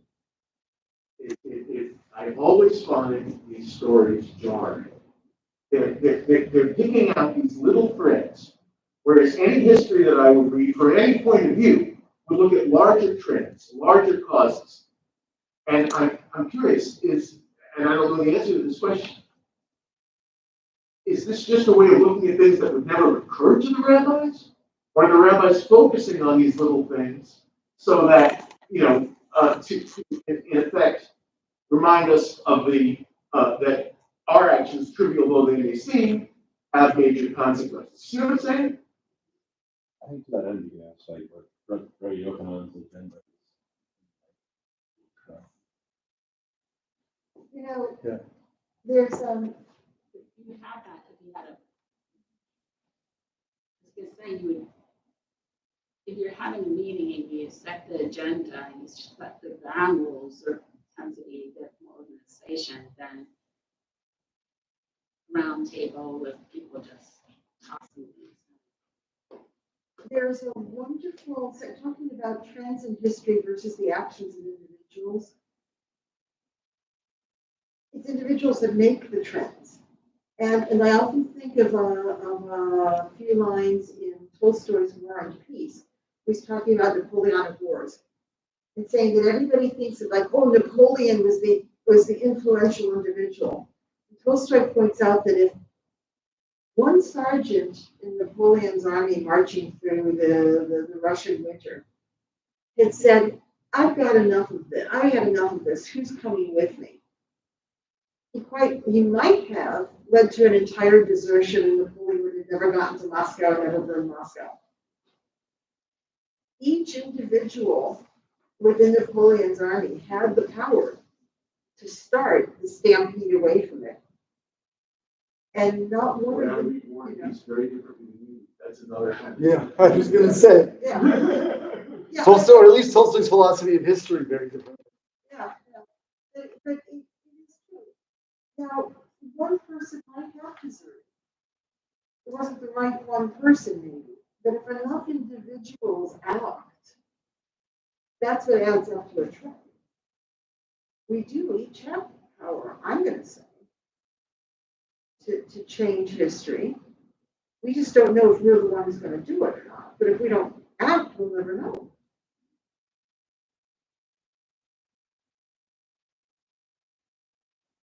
I also have to, the agenda of the Talmud is not to write history. The agenda of the Talmud is to, or to the extent that history is the creation of a narrative that leads to an understanding of who we are and how we got here, then it is. If you think history is a science, then that's not the agenda of the Talmud. Right, and I'm not sure that, and I frankly, I think that in itself is the spinning of a narrative that tells us something, a story about ourselves. These things are objective and can be measured, and but I want to conclude with the one more source, which is the Tosfos commenting on the opening question that Rabbi Yochanan asked. This verse that Rabbi Yochanan quoted, because this Tosfos, so Tosfos is an interesting commentary. There's the two commentaries that are on either side of the page of Talmud. On the inside, you have Rashi, who is just line by line trying to explain things that you might not understand. That's very helpful, right? He's the one you go to and you're like, I don't know what this means. You go to Rashi. When you say read it and you say, I think I know what this means, but it doesn't make sense to me because it seems to contradict something, then you go to Tosfot. Because Tosfot is reading not line by line. Tosfot is going through the whole Talmud and assuming that the Talmud needs to be internally coherent as an entire document. That it's one single internally coherent document. Rashi either doesn't seem to have that assumption or doesn't think about it that much. So Tosfos goes through everywhere where the Talmud seems to contradict itself and has to try to resolve it. And supposedly the way that Tosfos Beit Midrash worked, there was someone for every tractate in the Talmud, there was someone who had it memorized, and you'd go through one tractate, and line by line, people had other tractates memorized would pipe up with things that seemed to contradict what they were reading in this tractate, and then that was how they would generate their commentary. So here we have Rabbi Yochanan quoting this verse: "Happy is the man who fears always, but he who hardens his heart falls into mischief." And they're going to quote a story from elsewhere. Tosfos is going to quote a story from elsewhere in the Talmud. Who would like to read here? Becky, do you want to read? Happy is the man who fears always. In chapter Haloah, one who sees, in Talmud Rachel, they said, he saw a certain man who was afraid and said to him, you have sinned, as it is said, sinners in Zion fear. Okay, so I just want to point out that the story that they're quoting, I didn't bring it in full, but the story in Brachot that they're quoting is two of the rabbis were walking in the marketplace in Zion, on Mount Zion, with their student, and their student was afraid. And they're like, oh, there's a verse for this. Those who fear in Zion, the sinners in Zion fear. If you're afraid in the marketplace of Zion, you must be a sinner. So they were teasing with this verse. That's the part where they're in the marketplace of Zion, which I think is part of the fun of the story. Okay.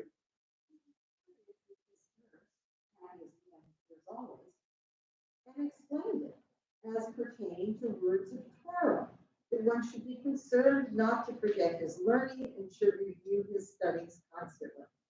Okay, so over there, the student says, "Oh, but what about happy is the one who fears always?" And they say, "That's when you're fearing. That's when you're fearing forgetting your Torah. That's what you should be afraid of. You should be afraid of forgetting the Torah that you know, and therefore you should be reviewing your study. Simply being afraid because you're walking through a rough part of the market, that's not what we're talking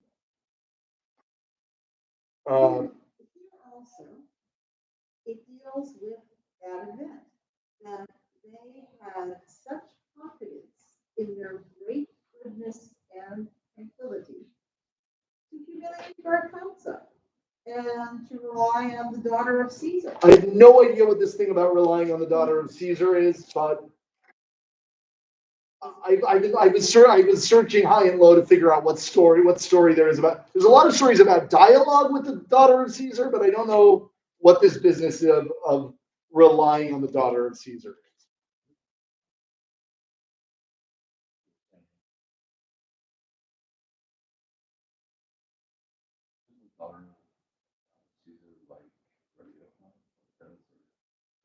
That's a different. That's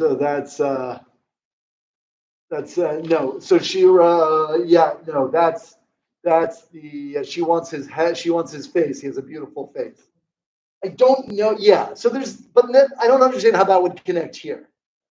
But regardless, the rabbis were so confident in their goodness that nothing's going to upset them, that they don't actually have to worry about the consequences of their actions, or they don't think they have to worry about the consequences of their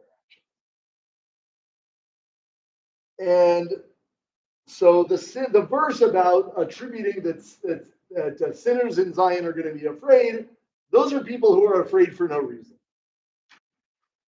What's positive is, and here there's Tosfos is saying here we're talking about someone who is not afraid of losing their learning, but afraid of the consequences of their actions. Really looking at the consequences of their actions.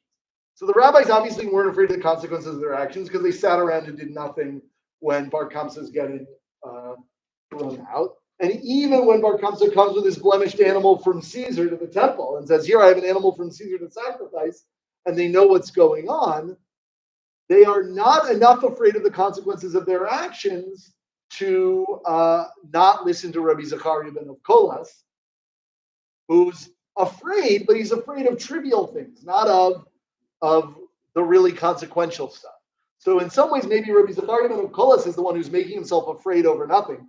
Oh, people are going to get the wrong idea about blemishes. Oh, people are going to think if we kill him, we killed him because he brought up a blemished animal. Oh, what are people going to think? What are people going to think? Rabbi Zachariah ben Kolas seems to be afraid over what are people going to think, which is essentially being afraid over nothing, because and instead of being afraid of what are the consequences for the Jewish people if we don't accept Caesar's gift.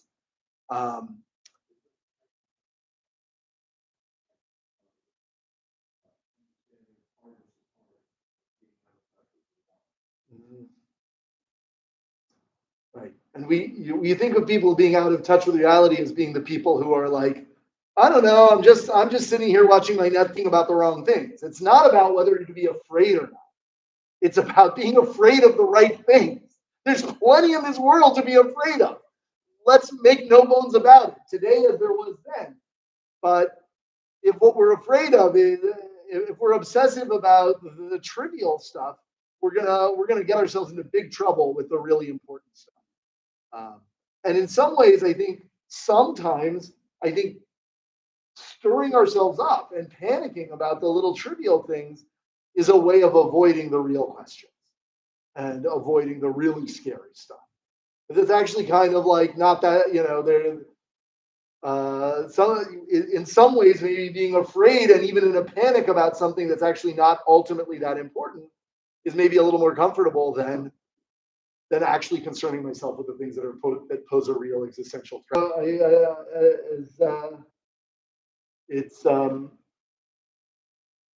We're coming up on midday, and as we approach midday, and we start in a few minutes, it'll be by about 1 o'clock we can start to lessen some of our observance of mourning. We can greet each other. We can sit in regular chairs. But I hope that we can carry with us this from our Tisha B'Av observance, this feeling of taking the time to look at what the really scary stuff in this world is. That's what Tisha B'Av in some way is essentially about, is taking a day to look at the scary and sad and overwhelming things in this life. And if we can practice grieving for that overwhelming destruction long ago, maybe we can have the strength to look at the threats that exist for us now in a way that allows us to respond to them with the appropriate level of fear and not get ourselves caught up with the trivial stuff. We'll take a few minute break, and then maybe at 1 we'll start up.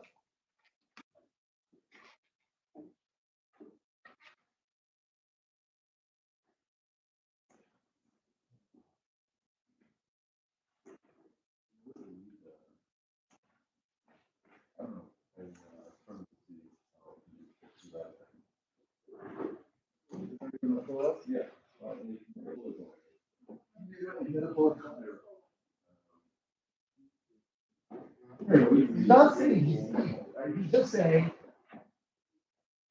he made his mistake, his excessive humility. I think he's pointing out, not that those things did not contribute, but that we shouldn't ignore the rule. Even if all those things happened, had it not been the right of the Polis, we still could have gotten out of this.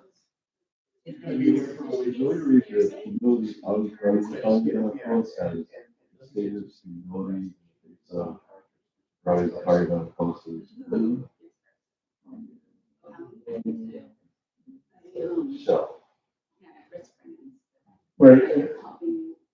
Well, so that's the question of who is living, it's not everybody's name quoted all over the country, like, oh, of course, he said it, everyone's going to defer to him, and yet somehow everyone defers to him.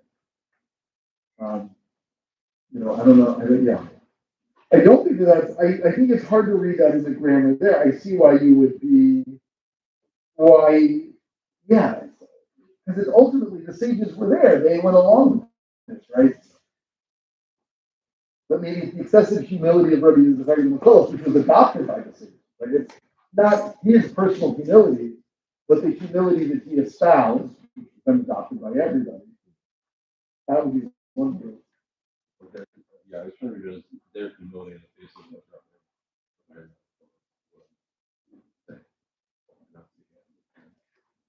Right. Or the humility of, in the case of Rabbi Yehuda. Yeah. Not his personal humility, but the humility of the arguments that he made.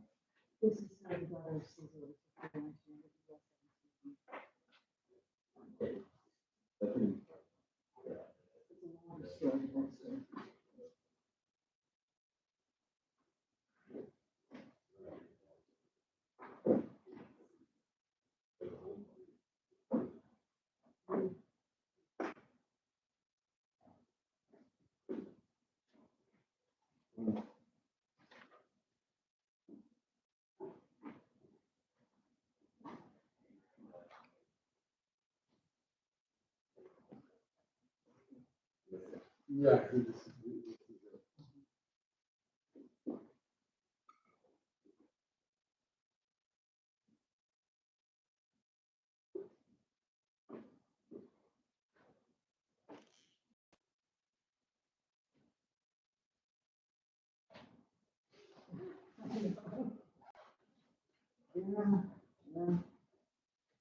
I was like, last case are all over tomorrow.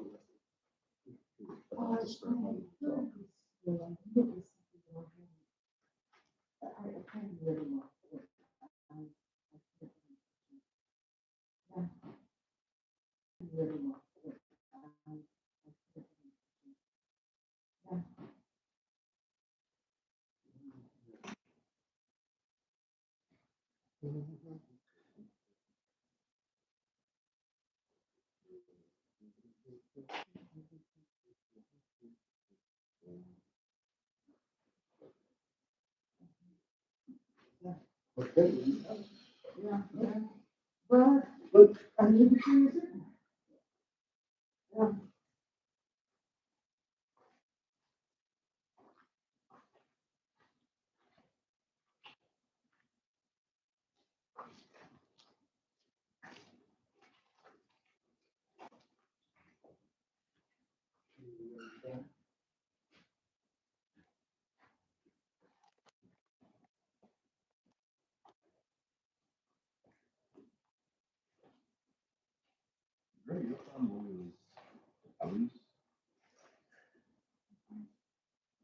The thing I know him for is the one who snuck out of Jerusalem and negotiated with the Romans for an academy. And,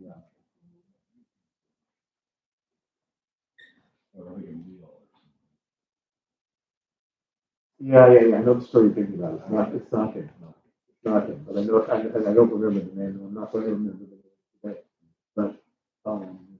But I know the story. Yeah.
Okay, pretty tired.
I have to go pick up my kids, my grandchildren.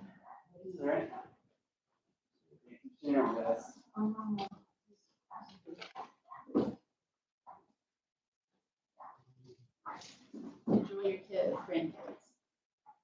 Yes. How old are they? How old are they? 7 and 10. It's a fun age. it's a very fun age. It's an amazing age. Lots of exploration questions. Yeah.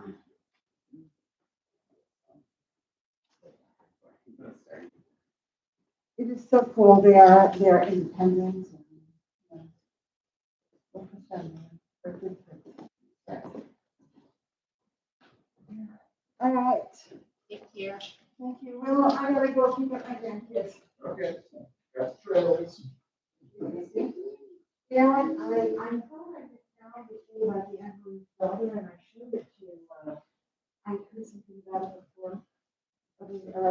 She owned it.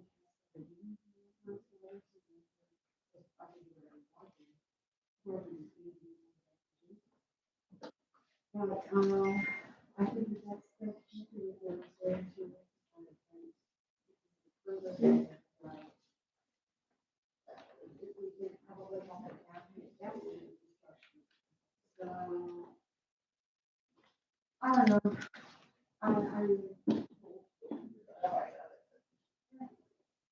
Anyway.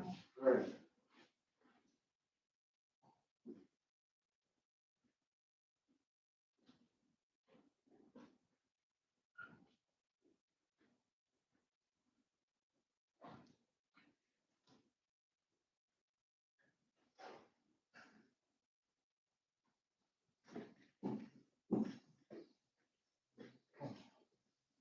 Share your thing? What? Share your thing. Yeah. Yeah, the story sheet. Yes. Let me get them. Eva was just telling me she tried to watch the class. She couldn't watch it because the whole time I was on the screen, I was just going, Abba, Abba, Abba, Abba. What is on TV? Okey dokey. Get started.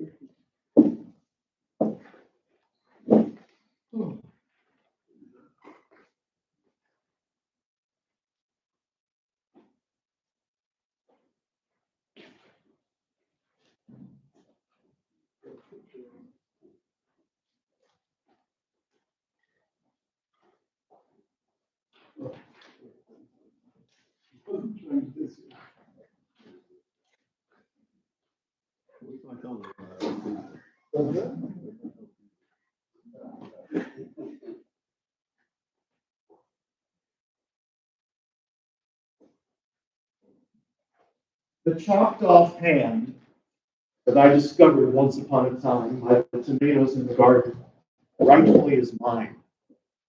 Since it's a human hand that has no owner of its own, it's mine. A third hand, about which I said not one word down. To curious readers, head or soul, I candidly admit, it isn't I who keep the words of witchery and wit. Into the paper's ear, a stranger's recollection came, my third hand, bound by the tomatoes, is the blank. To read that script, it's not enough to know the Yiddish tongue. I teach myself its language, wander all alone among its winding trailways late at night, fall on stones and thorns, and see it in the seeds by the tomatoes when it's done. The hand that possibly caressed a lover at the time may hack its owner into bits. The chopped off hand is mine. I found it where he left it when it lay there claimed by none by the tomatoes in September 1941. That poem was written by Abraham Sutzkever some 30 years after the liberation of Vilna, or now known as Vilnius, Lithuania. Vilnius is where Sutzkever lived, and it was, as I suspect some of you know, an amazing cultural center for the Jews. Uh, it was the center of sacred culture, Shiva's learning, the Galen of Vilna is known to have come from there. The center of secular culture, the Yiddish Institute for the Scientific Study of Yiddish, YIVO, founded by Max Weinreich, that was in Vilna. This was a place that was producing something beautiful, whose contribution to what we have today, I don't think we know how much we miss it. There were possibilities there that could not have been realized anywhere else, and consequently are not. Rabbi Garth suggested that I might do something related to Shoah for this session, and of course, I immediately thought of Sutzkever. He's a poet whom I encountered when I went to Vilnius to study Yiddish in 2006.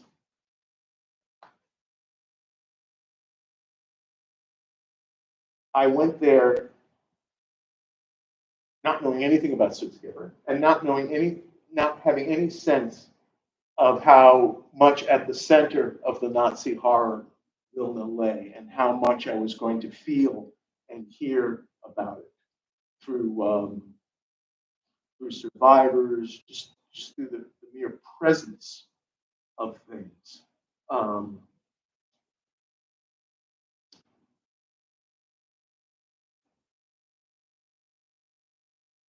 We read the book Echa last night, and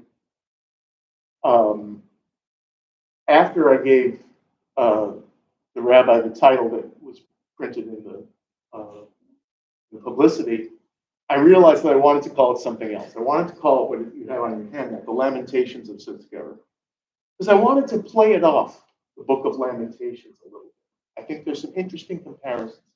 How do you write poetry about something like this? You know? What's the purpose? What's the goal? How do you do it? The first poem in your handout, A Voguing Sheep, Cartload of Shoes, was the first.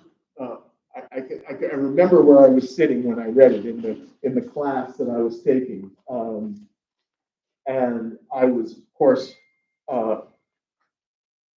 bowled over by it. And I heard music. The reason I heard music is that this poem, oddly enough, for a poem about written in the midst of the Nazi horror, this poem is a ballad, a very, in some ways, simple-sounding ballad. There's an appropriateness and also an irony in that maybe we want to talk about after we read it. This idea of giving something horrible a poetic form is also, of course, mirrored in Lamentations, because we go. It's an outpouring of grief on the one hand. On the other hand, it's very, very structured by the alphabet in a very careful poetic format. So that's a dichotomy that I want to explore. All of these poems, I beg your indulgence, are poems that at one point or another were set to music either by myself or somebody else. So I'm going to sing them rather than simply read them. If you want to hear a beautiful reading of this poem, there's a reading of it by Sutzkever himself that you can find on YouTube. They bringen mir Wogen mit saplendige Schief. Der Wogen wie a Hutte in aventigen Glanz, die Schief a voller Kuppe, wie Menschen in a Tanz. A Chazene, a Yonde, sie hat mich wer verblendet, Tish versäunen und aufs Neue Kennt.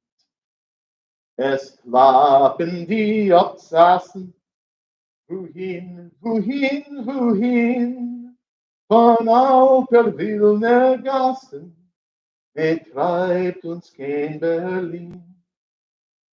Ich darf nicht fragen, wem es, nur es tut in Herz zerriss. O sag mir, Schichten es, wo sehen sie die Fies von jener Tufel mit Knäppelleck wie Toy. Und do, wo ist das Gufel? Und dort, wo ist die Freude? In Kinderski in allem, was seh ich nicht in Kind, was tut nicht an die Kalle, die ich verleckt hat sie. Durch Kinderski und Schrabes, der kennt mein Mama Ski. Sie pflegt, sie bläus auf Schabes, läuft sie in auf sie. Uns klappen die Obsassen, wohin, wohin, wohin, von alter wilder Gassen, treibt uns Kinder.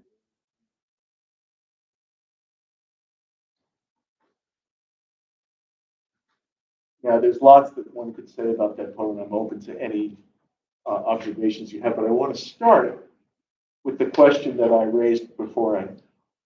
What is it about the poetic form that's appropriate, or in if you will, in contrast to what's being spoken of? How does the ballad form fit or not fit with what the ballad is about? See what I'm saying?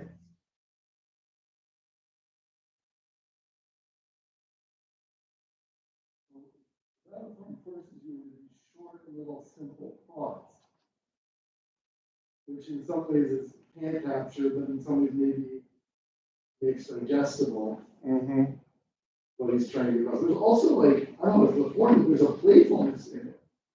That sort of like is sort of like, I don't even want to say nasty, but there's like, even as what he's conveying is horror, there's a You can see his mind at work enjoying what he's doing with language. What's that? You can see his mind at work enjoying what he's doing with language. And he's teasing us with these shit, right? Like, Yeah. We'll find that juxtaposition. Like we call it, oh, the shoes there for some happy occasion. Yeah, that's right. The beginning of the thing, of the song, of the poem, he imagines this very innocent, happy thing, and then finally is brought down to shocking earth in terms of what's actually going on, and maybe that's part of the ballad form too. You're seduced into thinking it's something innocent, but then you find that it's something horrible.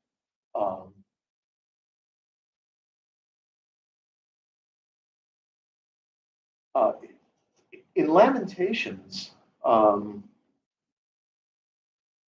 by contrast, I find the poetic form a little different. I think the alphabet in Lamentations almost feels to me like it's holding the poet's nose to it. The poet can't give up from the scene until he's gotten to Tau.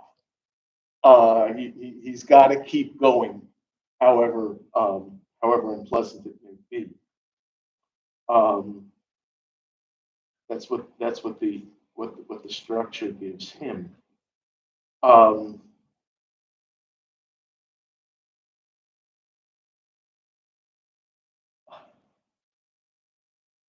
Being a poet is what Sutzkever said kept him alive during the Holocaust.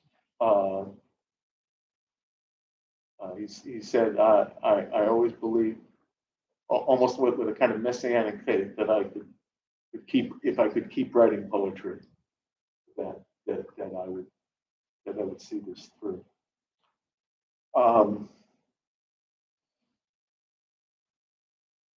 he was a very interesting man. He had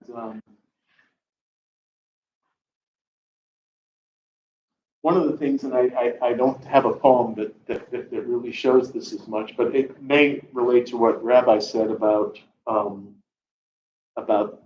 playfulness in the language. These poems he's writing in the midst of it, primarily for himself and for his compatriots in Vilna. They don't have to be told about the horror. They're experiencing it. What they need is some way to keep their souls alive, to keep their identity alive, to keep their courage alive. There's a poem that Sutzkever wrote early on where he berates himself for not standing up to the Nazis at a certain occasion. A poem that he never published until decades later. And quite possibly he didn't publish it because it didn't make him look very good.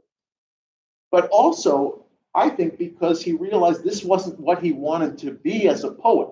That wasn't what he wanted to tell people. He wanted to tell people things like this poem he wrote, a long poem, Die Lehrerin Mira, Mira the teacher. This is about a heroic woman teacher who keeps her class going through all the horrible stuff until it dwindles to just a handful of students. But she keeps on. This is the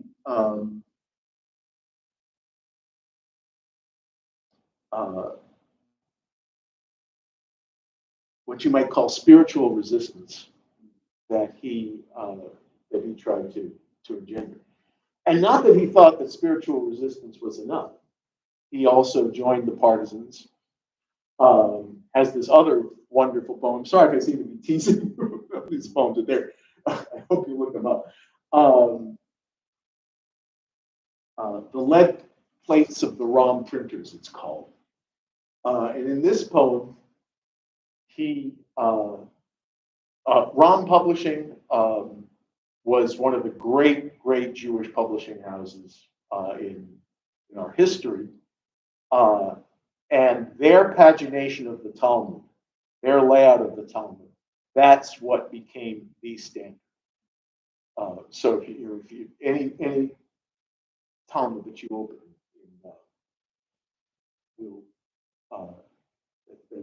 that's according to the Rom printers.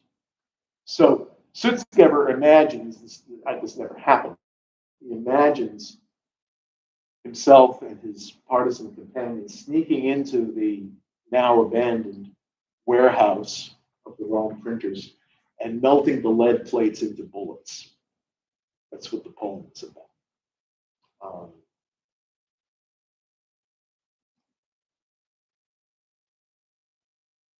But no amount of resistance, spiritual resistance, armed resistance, could change the fact that the culture that had nourished him, the culture in which he found his place as a human being, the culture in which he put such hopes, was bound up with what he felt he and his Jewish community could give the world.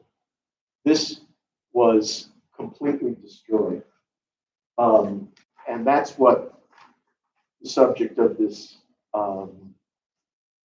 second poem that you have on your handout is on.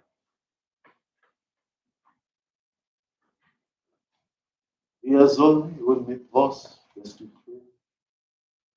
Dein Becher in Tag von Befreiung. Bist du great in dein Frieden zu darfüllen? Dein Vergangenheitsfinstere Schrein, wo es glibbern Schadens von Tag, in a Tom ohne Grund, ohne Deck, wo es glibbern Schadens von Tag, in a Tom ohne Grund, ohne Deck. Du wirst suchen, ein Schlüssel zu passen, für deine verhackte Schlösser, Wie bräuchtest du beißen die Gassen und trachten, der Freier ist besser. Und die Zeit wird die Hechbörn still, wie in Fäuste Gefangene grill. Und die Zeit wird die Hechbörn still, wie in Fäuste Gefangene grill. Ai, da, da, da, da, da. Ai, da, da, da, da, da, da. Ai, da, da, da, da, da. Ai, da, da, da, da, da, da. Uns wird sein dein Sekund geglichen zu ein alter verschottener Stadt. Und dein reusiger Blick wird dort kriechen, wie er krommt, wie er krommt.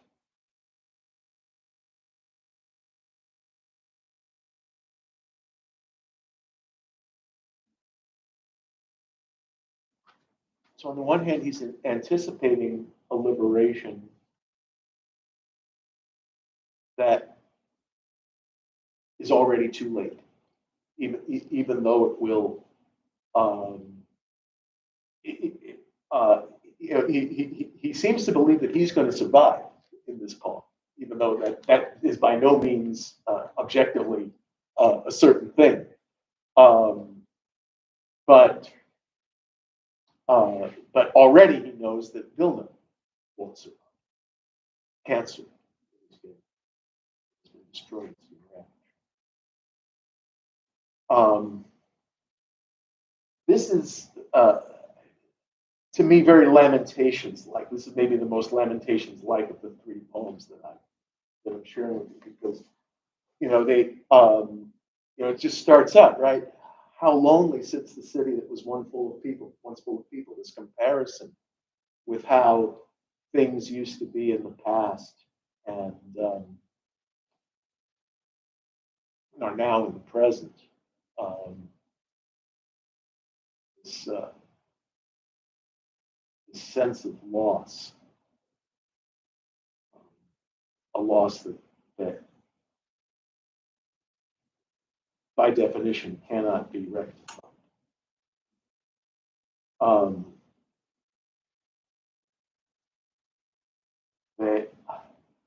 I especially, possibly my favorite image in the poem, will bite the streets like bread and think it was better before.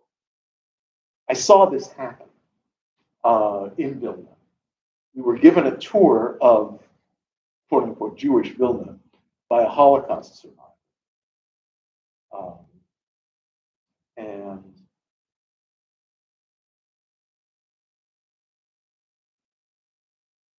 it was obvious from the beginning that for Rachel, the Vilna that we were walking around in today in 2006 is what it was a palimpsest. You know what a palimpsest is? Parchment is very rare, right? In antiquity, paper is cheap. You have scrap paper. There's no such thing as scrap parchment. This is a very rare thing. So what do you do with a book that you don't need? You rub the ink off and you use it again. But for scholars, students, readers, generations and generations later, they might be more interested in what was rubbed out underneath than what was written on top of it. When you have someone who's reading that kind of a manuscript, reading the underneath stuff, that's a palimpsest. Vilna of 2006 was a palimpsest for Rachel. She would go by on the street. There were no trees here. She would say, and there was a manhole cover that we passed, sewer. And Rachel is incensed with these fresh-faced, quote-unquote, guides to Jewish Vilna who take people through the city and don't say anything about the sewer. Why? This is how the partisans escaped Vilna at the eve of its destruction. Briefly, the Vilna partisans wanted to rise up against the Nazis in the same manner as the Warsaw Ghetto. But for various reasons, that didn't happen. Finally, they decided at the last minute they had to abandon the city, which must have been a hugely difficult decision. There's a wonderful documentary called The Partisans of Vilna. I don't know if that would be something Bais Abe would be interested in showing sometime. I have to do it.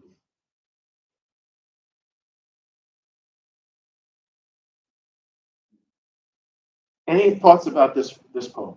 I've rambled on.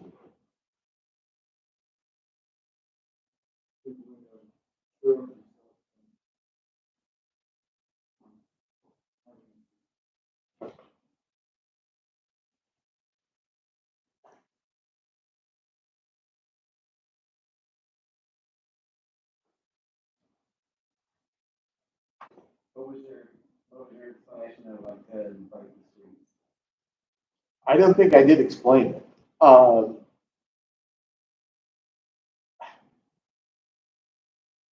What it sounds to I may be nasty and turn it back on you. What does it sound like to you?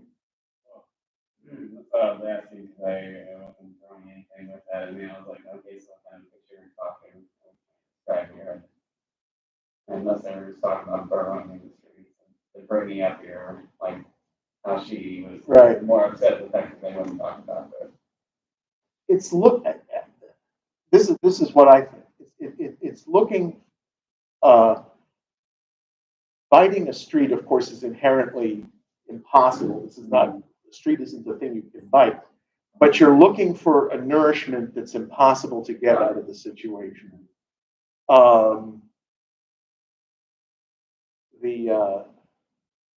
That's how I take it.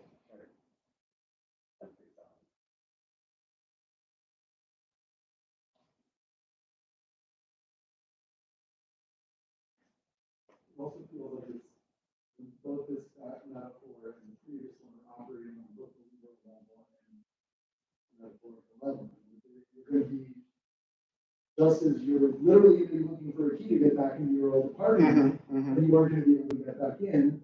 You're also trying to unlock the chambers of memory and pieces of your heart that have been sealed for possibly forever. Yeah. And then the streets are like literally probably malnourished and you're gonna tear into that first piece of good bread you get. Like and you could probably feel like you could eat the street, but there's also this like to get back to my city, which no longer is there. Like you're going back to something that no longer is there. That unsatiable hunger. And those last four lines, and your memory will be like an ancient rubble encrusted town. Well, Vilna might not be ancient, but it's already a rubble encrusted town. So, so the poet's memory and the ruined city are kind of combined there in that language, isn't it? Your memory will be like an ancient rubble encrusted town. And there your outward gaze will burrow like a mole. There's this sense of fear, I think, in these lines, of not being able to get past the painfulness of memory. Memories that can be so painful that you simply can't get past it, you're just burrowed into it. Which, as it turned out, was not the case with Sutzkever. He and his art survived, and he found ways of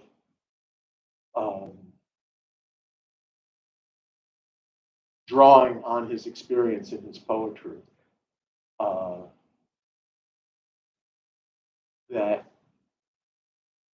that were productive, that weren't like this. But you could see why he would feel that way in 1943 with the,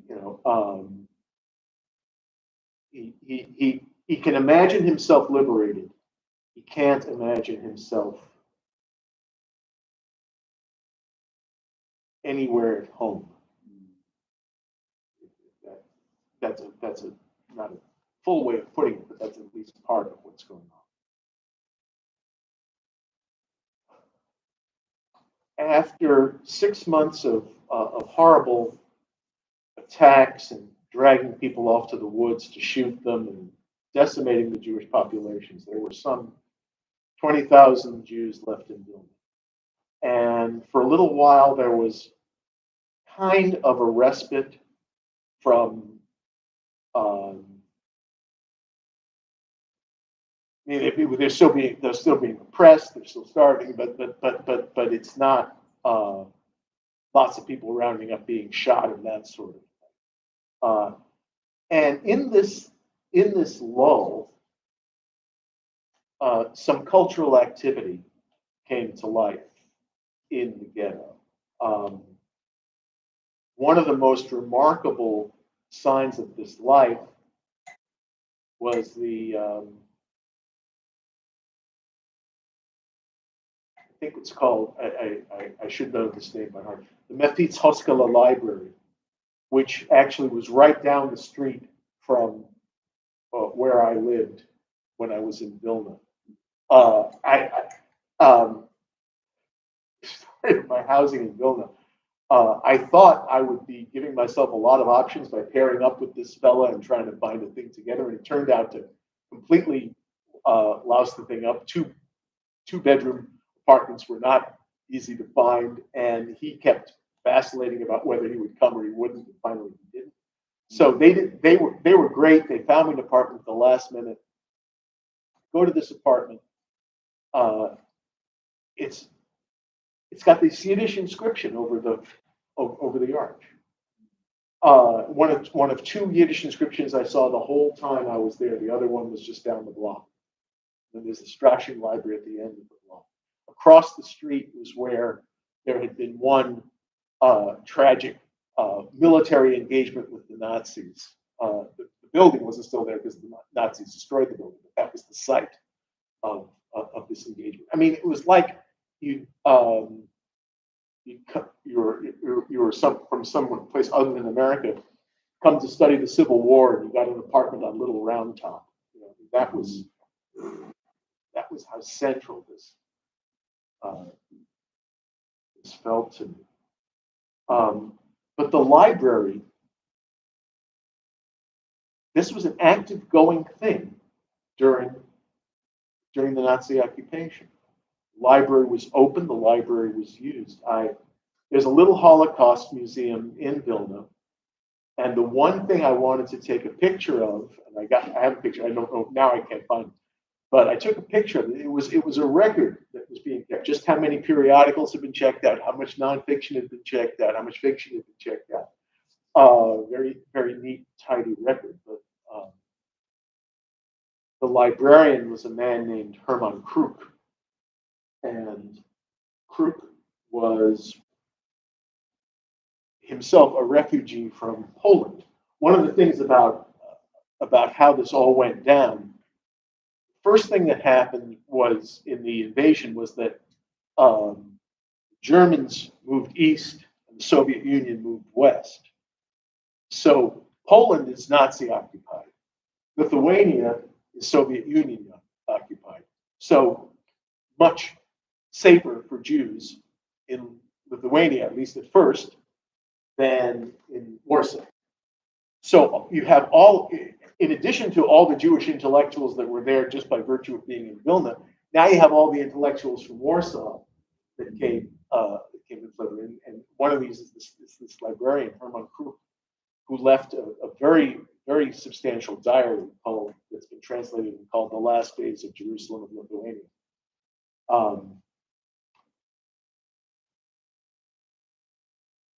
But Kruk was ambivalent when I say that cultural activity started to return.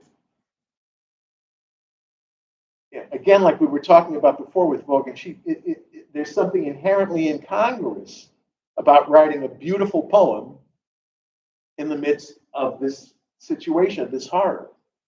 Or it certainly can seem that way. I mean, I remember talking about this even among my classmates at the Vilnius Yiddish Institute. What's the, you know, it could feel like there's something almost indecent about enjoying one of these poems, given where they're written, why they're written, etc.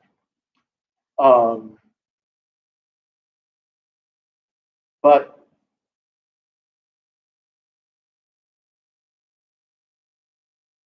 ultimately, I think what prevailed, and even Kruk came around to this view, although he was initially opposed to it. This is what the soul needed to survive. This is how people could keep their identity, their values as human, their memory. And as such, there was enormous value and merit to these poetry readings, these cultural activities. So that brings me to my last poem, Unter deiner weiße Stern. This was set to music in the ghetto, sung in the ghetto. The composer's name, I don't know exactly how you pronounce Brudno, but hopefully I'm doing him justice, because certainly a name I want to remember with honor. He wrote the music. He died in a German death camp. So you can, if you will, imagine this being sung in the building. Unter deiner weiße Stern streck zu mir dein weiße Hand. Meine Werte seinen Tränen willen ruhen in dein Hand. Seh es dunkelt, sehr finkel in mein Keller dicken Blick. Und ich hab gar nicht kein Winkel, seh zu schenken dir zurück. Und ich hab gar nicht kein Winkel, seh zu schenken dir zurück. Und ich will doch Gott getreu dir vertreuen mein Vermächt, weil es mont in mir a Pfeil und in Feier meine Tän. Nur im Keller nun lächeln, wenn die mörderische Ruhe, läuf ich hecher über Dächer und ich such, wo bist du, wo? Läuf ich hecher über Dächer und ich such, wo bist du? Nehmen Jorgen mich Meschone, Trepp und Häufen mit Gebäude. Heim ich a geplatzte Strone und ich sing zu dir also.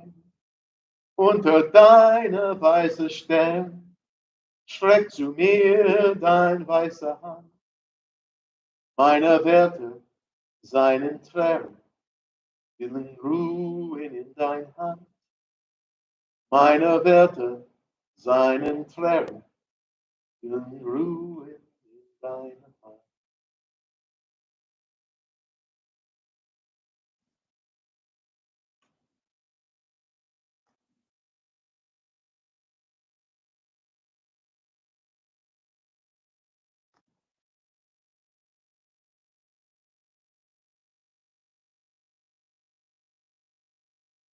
One way that this poem can be contrasted with Lamentations is with the way it talks about God, the way it invokes God.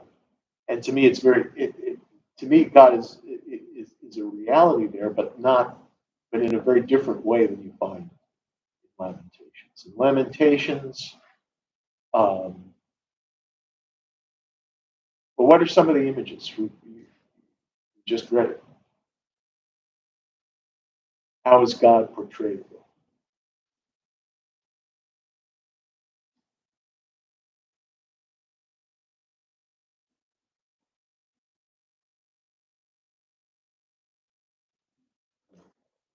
essentially aloof.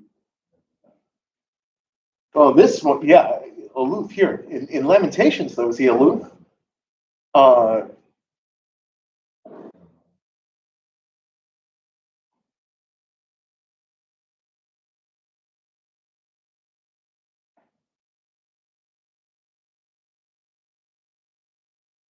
there's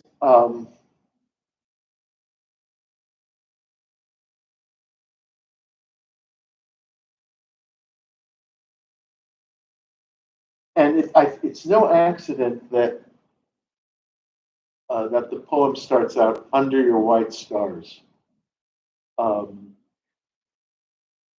Sutzkever was before this,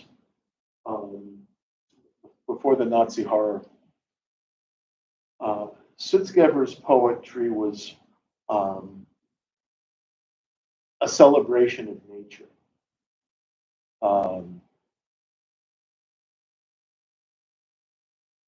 And it's interesting. He joined a group of poets called Jung Wilne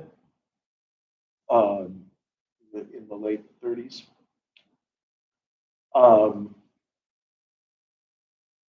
And of course, they wouldn't turn him away. He was such a good poet. But his idea of what poetry should be about was very different from theirs. These were very political young men. And one of them, a good friend of his, actually says, this is a time of steel, not crystal. Stahl, not crystal. While they're writing poems about labor riots, Sutzkever is celebrating his childhood in Siberia.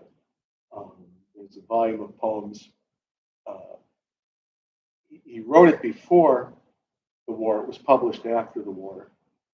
And I was just thinking today, I wish I had a copy of this book. I mean, why don't I have a copy of it? I can get a copy of this book. It's a translation of Siberia with illustrations by Chagall, who was a friend of Sutzkever's. But our associations with Siberia don't match what Sutzkever's poetry about Siberia covers. Sutzkever's poetry, it's enveloped in this wonder, sort of almost winter wonderscape. And the memories of his childhood, these are practically the only memories of his father that he has. So that's bound up within it too.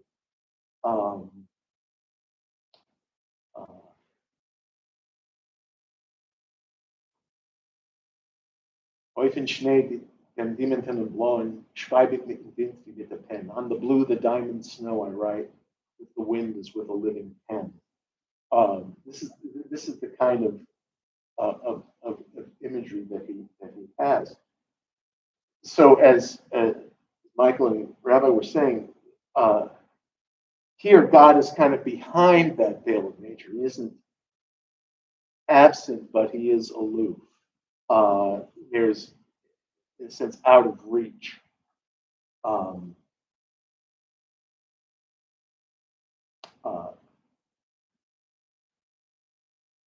There's a connection that Sutzkever wants that he doesn't have.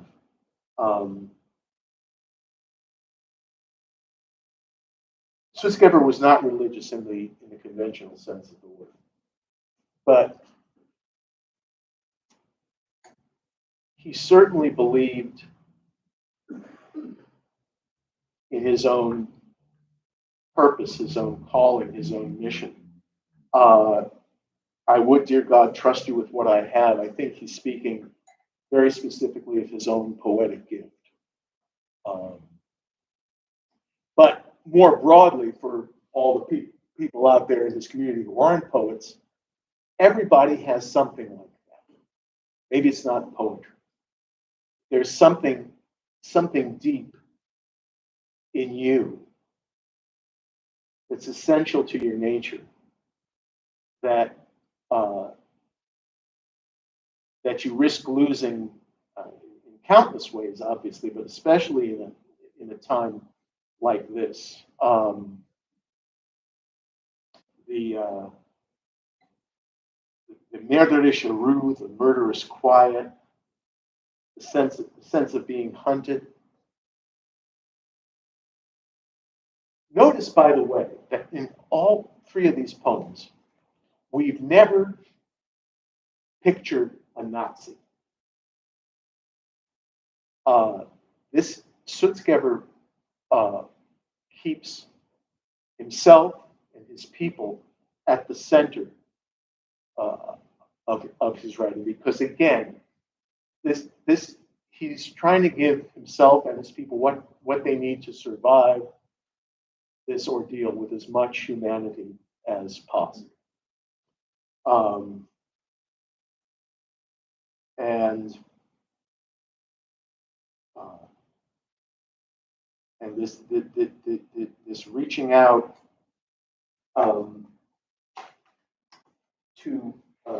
to a God that largely manifests himself in nature. It seemed to me very ironic that the nature poet was the one with the strongest voice in the Holocaust and not the political poet. But the more I thought about it, the more sense it made. Nature is still there. And when Sutzkever finds a way back through memory, it's through nature. There's a poem that I haven't translated yet, but it has to do with one of his last poems. Somebody sends him a blade of grass from Planar. A Planar is the forest outside Vilna where thousands and thousands of Jews were shot.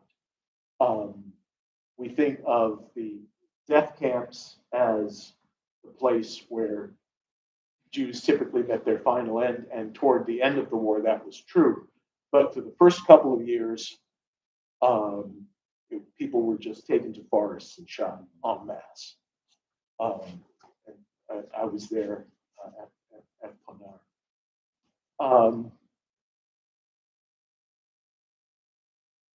But Sutzkever sees everything in this blade as if you could recreate the whole world from this blade of grass. It's almost like Blake's infinity in a grain of sand. Or in the poem that I started with, which was a last minute decision of mine, but I couldn't resist. Remember how it's not just the third hand that is the image there. He sees it in the seeds by the tomatoes that are ripening. These processes of nature are for Sutzkever a source of renewal. It's not that he flees from the human condition in history to nature to shut the former out, but nature is where he's going to find his renewal. That's going to help him come back and have the perspective that he wants to get on his own situation and on the human situation. He's a wonderful poet. I have only scratched the surface. Every time I do a presentation like this, I'm reminded of how small a percentage of his poetry I've actually read, how much more there is to read, how much more I'd like to study. I'd like to leave you with a couple of book recommendations. I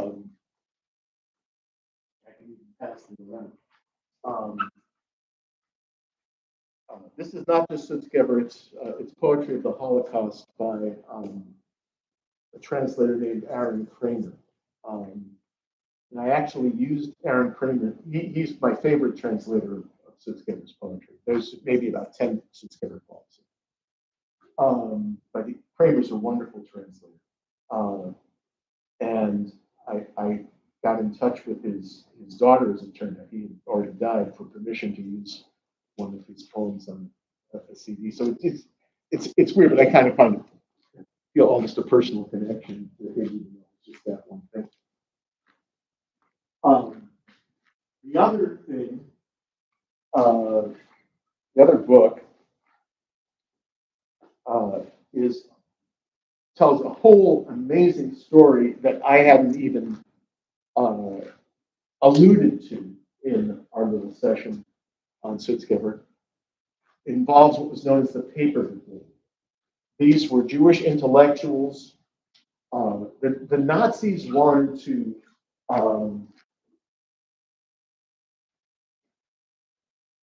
ironically memorialize the Jews by getting the best stuff and having a Jewish museum after they were gone. So they got these intellectuals to find and curate the best stuff. Sutzkever was one of them. His fellow poet Shmerka Kazarzinski, whom you see on the pictures, Kazarzinski was another. Their story is amazing. And David Fishman, the author of the book, is one of the best historical storytellers that I've ever read. You're never for a moment doubting that you're reading real history, not some fictionalized recreation. But at the same time, he's telling it in a lively, narrative manner that I, for one, couldn't put down.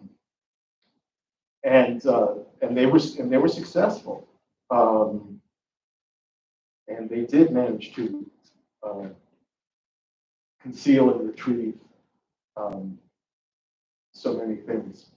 And again, this is about keeping your Jewish identity. This is about keeping your humanity intact in the middle of something like this.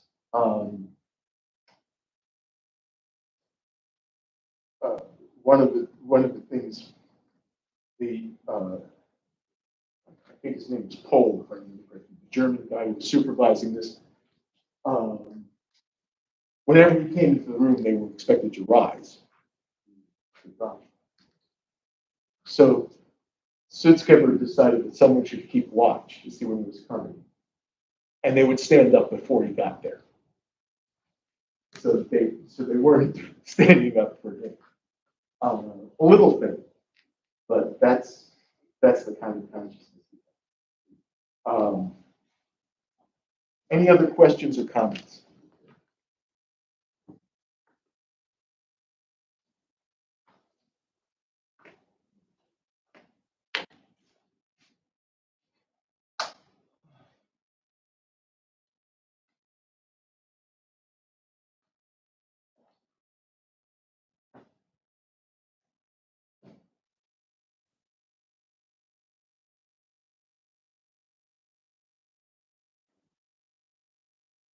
I think he's one of the great writers of our time. Not one of the great Jewish writers of our time, but one of the great writers.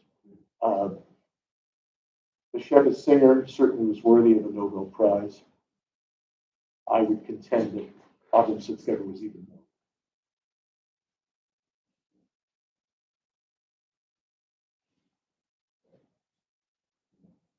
Thinking of that poem about how what vision you imagine to be awaiting liberation and anticipating what an agony is going to be. Mm-hmm. Yeah. And then thinking about, it wasn't just Vilna, it was coming out to, as a Yiddish poet, come out to a world where Yiddish is, the age of Yiddish is over. And to be a great writer in a language that nobody speaks anymore. Yes. You maybe caught that. It's like a second. Go ahead. It's like a second slow, agonizing. I just think about the Yiddish writers in the years after the war. Priests in a temple that no one visits. Right. That's why in the poem that I read at the beginning, to curious readers, 10 or so. I can't say. Yeah. But he continued to write in Yiddish all his life. He founded a journal of Yiddish literature in Israel. And if you know anything about the wars, if you will, that were fought over which language should be used in Israel, you'll know how almost controversial and radical it was to have such a journal in Israel at all. But Sutzkever was the kind of man who could not be denied. He had this is exact. I remembered this. I'm glad I found it. This is exactly what Rabbi Garth was talking about. It's called "Song of a Jewish Poet" in 1943. Am I then of all Europe's poets the last, with no one but corpses and vultures to listen? In fire and swamp I am drowning, held fast by yellow patched hours, as if in a prison. I bided my hours with the teeth of the beast. There's that image again. Made strong by a tear of my mother's. I see the million-pulsed heart of my brothers deceased, who rise from the ground and are rushing. The million-pulsed heart, that am I. I'm assigned to shelter the songs left behind when they fell. And God, since his temples were raised by mankind, I hide in myself like the sun in a well. Be open, my heart. See them burst into bloom, those heavenly hours the future holds dear.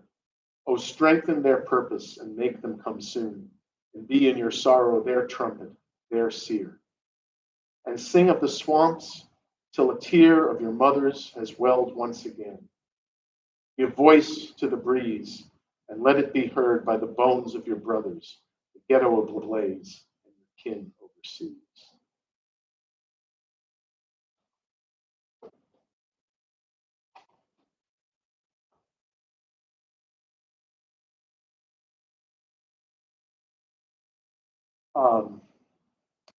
And this is the life that I think Yiddish still can enjoy. The Yiddish Book Center is, I think, one of the great cultural institutions, Jewish cultural institutions in the world.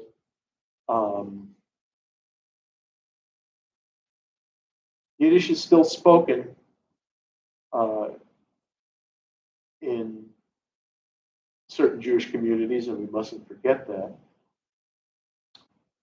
But then there's also this legacy of Yiddish literature that we can still engage, and I think can speak to us profoundly. All right, I'm sorry, I'm yammering on. Thank you for listening. All right. You're a wealth of information. Thank you, Will, for sharing this with us. And 5:30, we will be back here for the film of Quarrel, followed by the Myron.